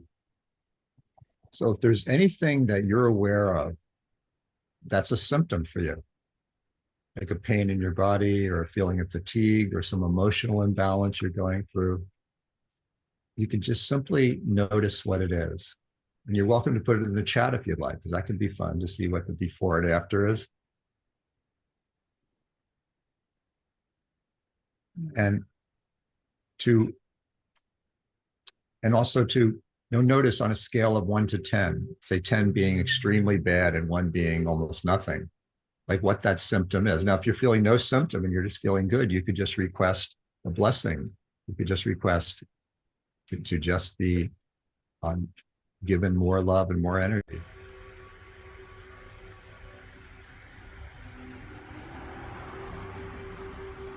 And so just notice what that is. Now I'm going to ask you to put the tip of your tongue on the roof of your mouth behind your 2 front upper teeth, which is the master hookup. That immediately connects you with your own inner transmission. And then just relax. Just deepen the breathing in your lower abdomen. And as Magic so well said, be one with whatever your experience is. That's exactly what the work that we do is aligned with. And just breathe deeply. And as you breathe, just feel yourself getting more relaxed as though you were sitting and melting into your chair, feeling at peace. Feel the breath coming in and out. Breathe in deeply, and as you breathe in, call in the energy of the radiant energy and feel it fill your body. And then breathe it down into your torso and down into your legs and into your feet. Breathe in, gather the energy. Breathe out, fill your body with the light from the quantum field, which is everywhere. Just keep breathing in with relaxation, breathing out, softening your body, softening your mind. Let your body blend with the air around you. Feel your body filling with light and lightness, ease, healing energy.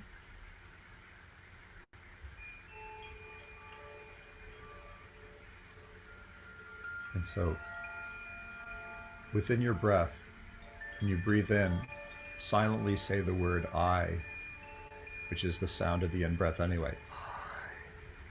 And on the out-breath, silently say the word am, which is the sound of it anyway.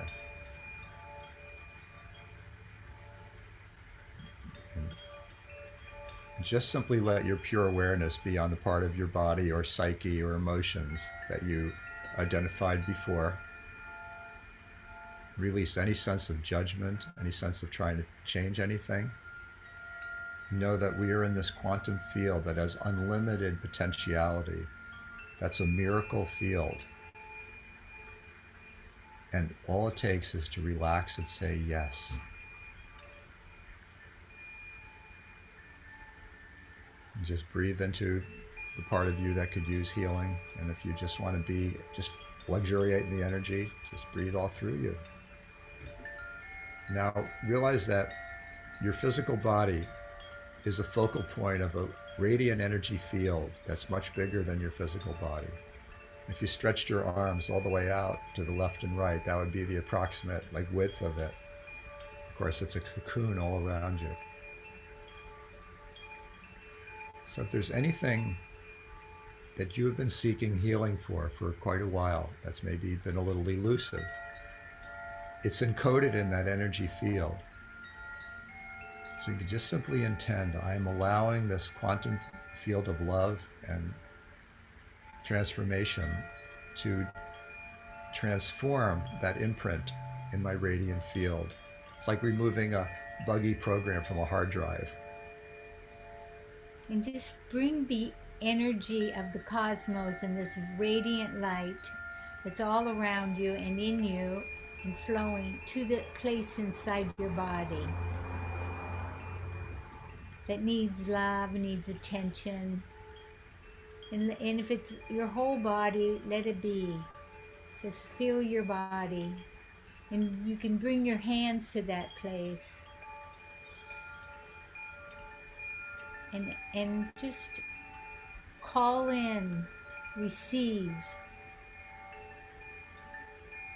the nurturing, healing energy of the universe.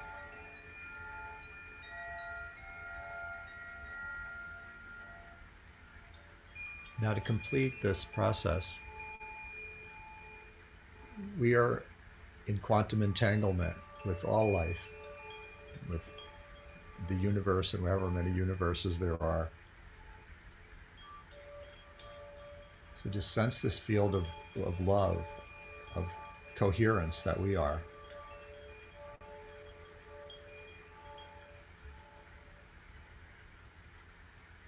Just be aware that it is touching all life. Nothing we have to do.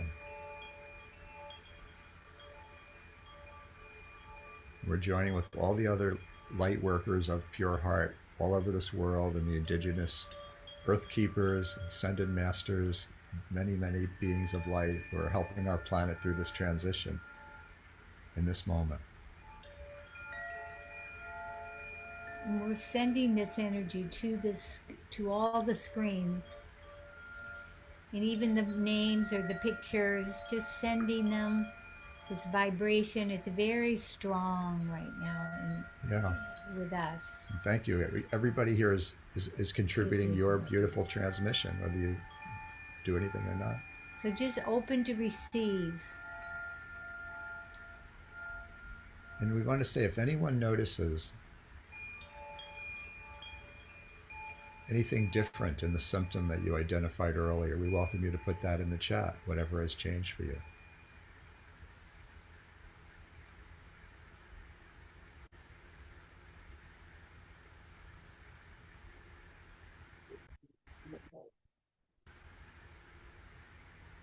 To me, radiance is love. It's the blessings of the goddess. It's the blessings of the cosmos. And it's within you and without you. To feel that goddess love in your body, around you, circulating, filling, nourishing, replenishing, regenerating.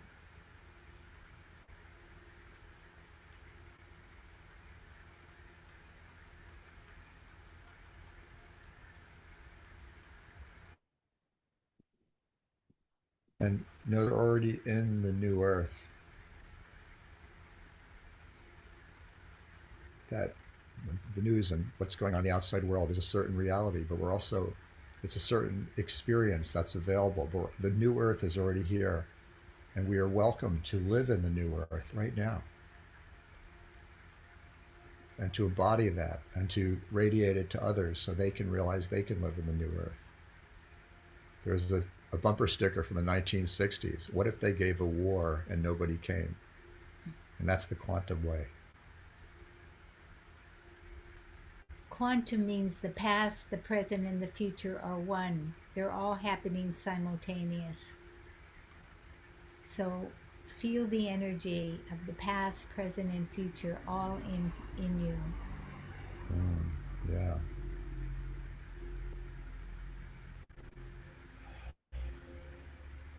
As we come to a close, And close the sacred space. I'm calling in the sacred space.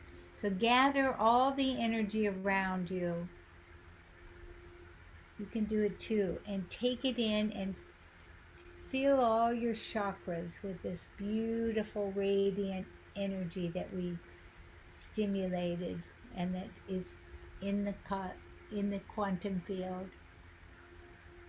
And now your personal one. Take it up, feel it in you, and bless yourself down each chakra.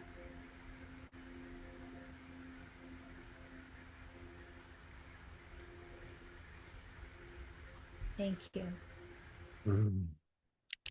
Thank you very, very much.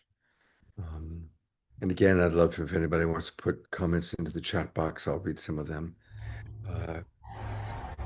You're right. Heaven on earth is already here. And I think we can't say that enough on this show and enough in reminding people that it's choosing to see the world through the eyes of love, choosing to see the divine in all, choosing to see the divine in all beings, and even beings that are making choices that are horrific. We don't have to agree or condone the choice. We don't have to like the choices and the behaviors, but to still see the divinity of the being itself. And whatever we can do to embrace and awaken that heaven on earth is actually already here. And hopefully, as more and more of us hold that space, we just will be noticing how the world around us is moving in a particular direction. So I so appreciate the work that you're doing. Um, I've tried 3 different browsers and they're all having me do a verification code, and I tried to do the process it suggests, and it isn't easy. But you've got screen sharing privilege because I've made you co-hosts. So if you want to go to your own website and walk people through it, hopefully you won't be asked to verify your own website. This Okay, is, well, it could Oh. be that there's some error with my website, but I'll try to open it and see if we can open it. so here. this is my computer, so try. Okay. Here's, And make sure you screen share. wait, not yet. And while you're doing that, I'm going to check the chat box. Okay. So I'm going to read some chats while you do that. I'll bring myself back up. Sorry, my little spotlight isn't working. It's funny. Kelly writes, beautiful, Karina and Darren. That was very, very beautiful. And Dora is stuck in Chicago airport. And so she's going to start a dance party there. So I'm sure you're going to have people in Chicago dancing to your next song. Suzanne says, thank you. DR writes, so peaceful. Magic and Maggie write, that was absolutely beautiful. Um, uh, and Jerry Anderson had amazing results. So, yeah, people are really, really enjoying it very much. Christy Michaels writes, I love the reminder that of heaven and earth are here and now. Absolutely, Christy. And were you able to get into your website, Darren?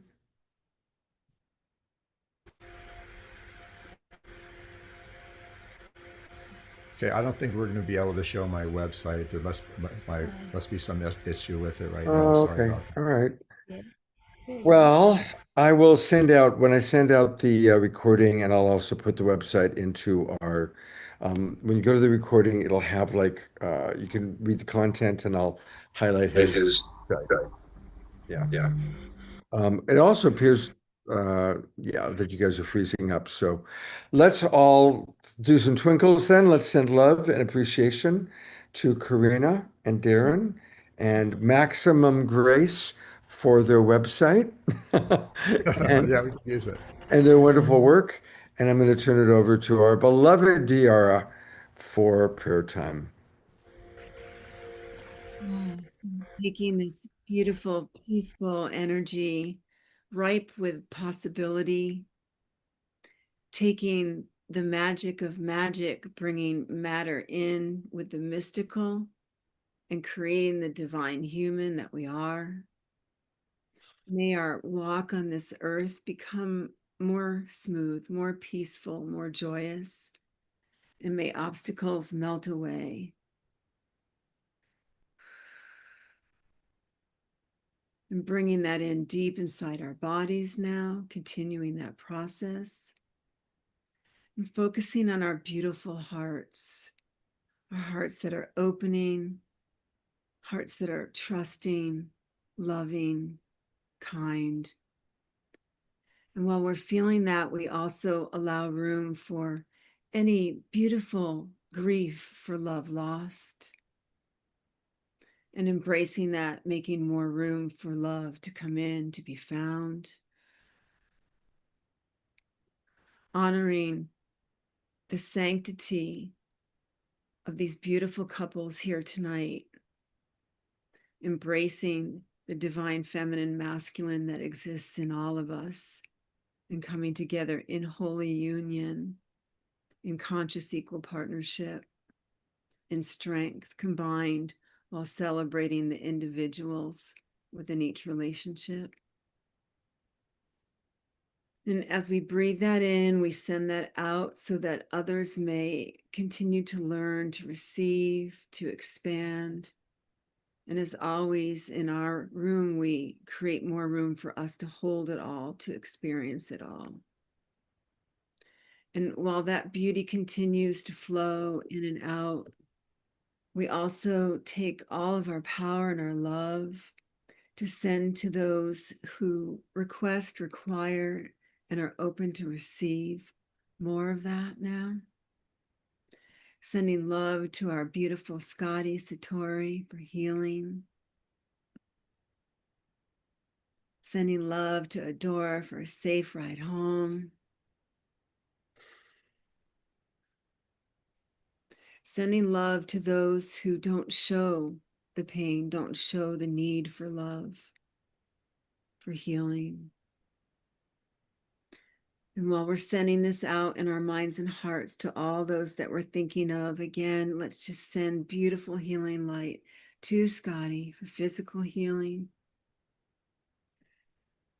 for all your needs to be met.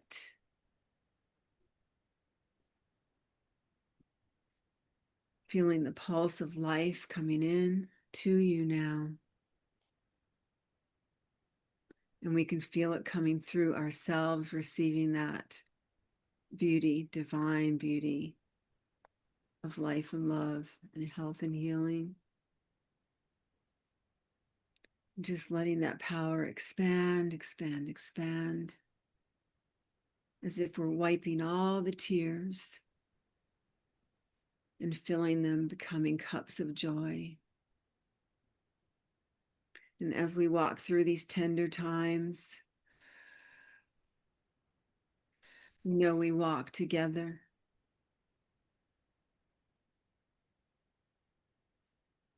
And as we feel all the feelings, we celebrate our being human, walking this divine walk.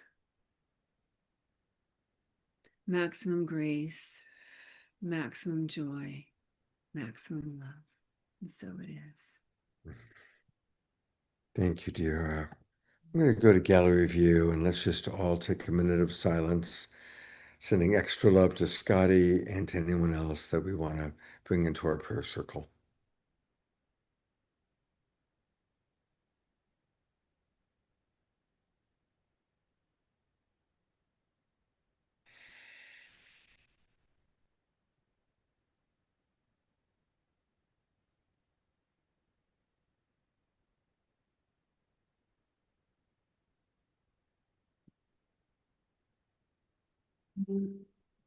Maximum grace for us all.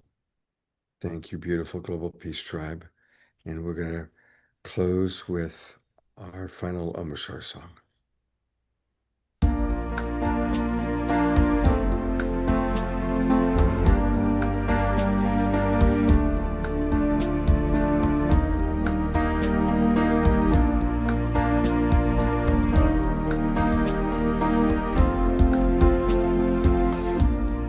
Hope springs eternal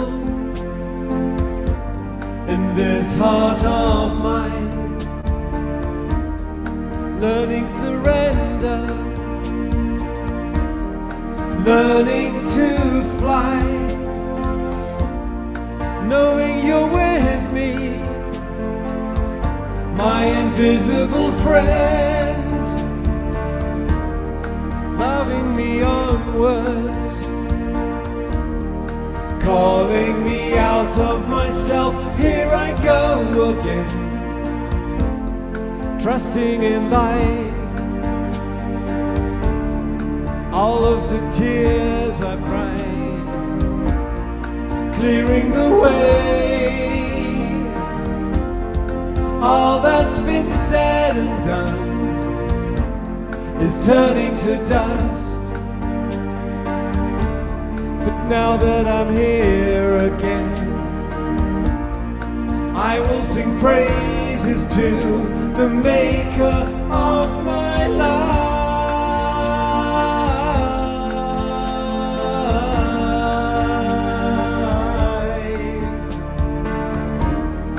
I will sing praises to the maker of my life.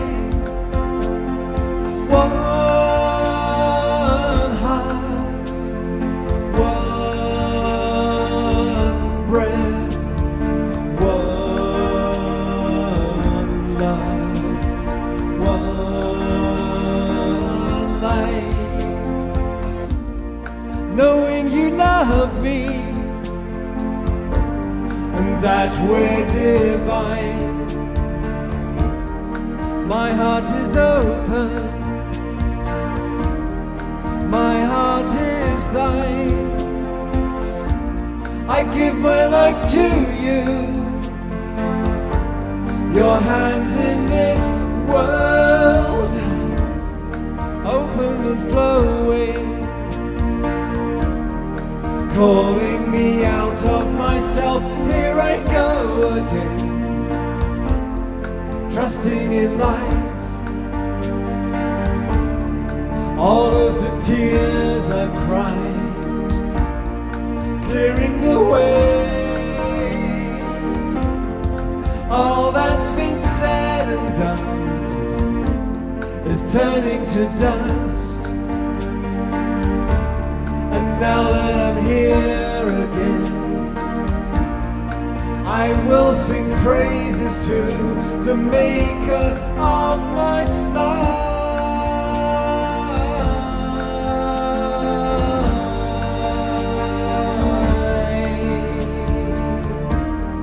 I will sing praises to the maker of my life.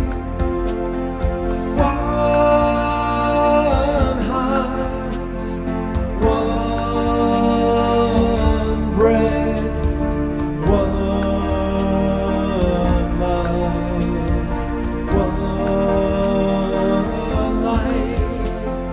One heart, one breath, one love, one life.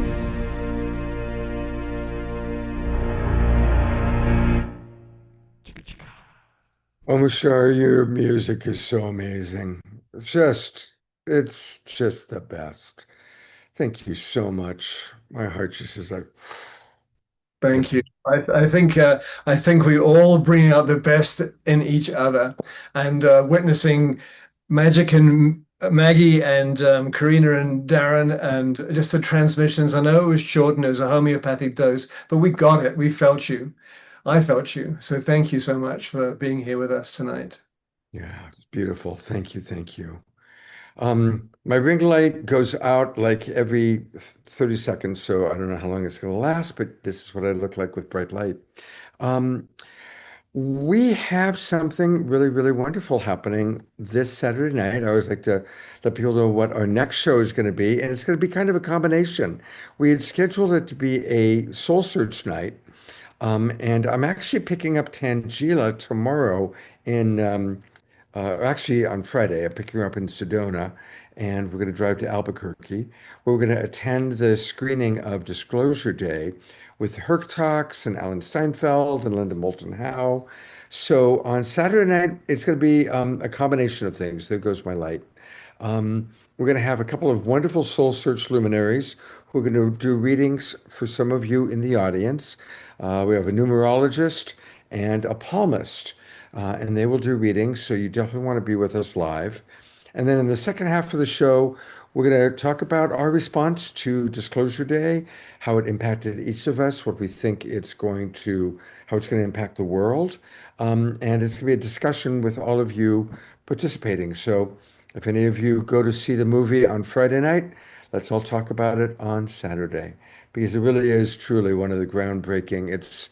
I can't remember being so much in my community enthusiasm for an opening of a movie since probably, Star Wars, when they brought Star Wars back. So it's a big deal. It's a big deal. So hope to see you all on Saturday night. Also, I see we have Laurie Ann Speed with us. yes, Laurie Ann Speed is going to be adding music, along with, of course, Omashar. So thank you for pointing that out. And she brings such beautiful music. So we'll have lovely music on Saturday as well. We're going to be staying at an Airbnb that Tangela booked. So hopefully they have high-speed internet. Then next Wednesday, a week from tonight, I will be at the Evolutionary Leaders Retreat with Omashar, and we will be coming to you live, brothers sitting next to each other, hopefully with good internet as well. So And Kristen. and Kristen Hoffman and many other evolutionary leaders. So we've got some fun stuff coming up, everybody. Also, the new season is beginning soon. So if you haven't registered yet, just go to globalpeacetribe.com and register. I also sent out to all of you who are subscribers an email today that has kind of the details on that. And we have a wonderful summer planned. I love each and every one of you. Thank you, Magic and Maggie.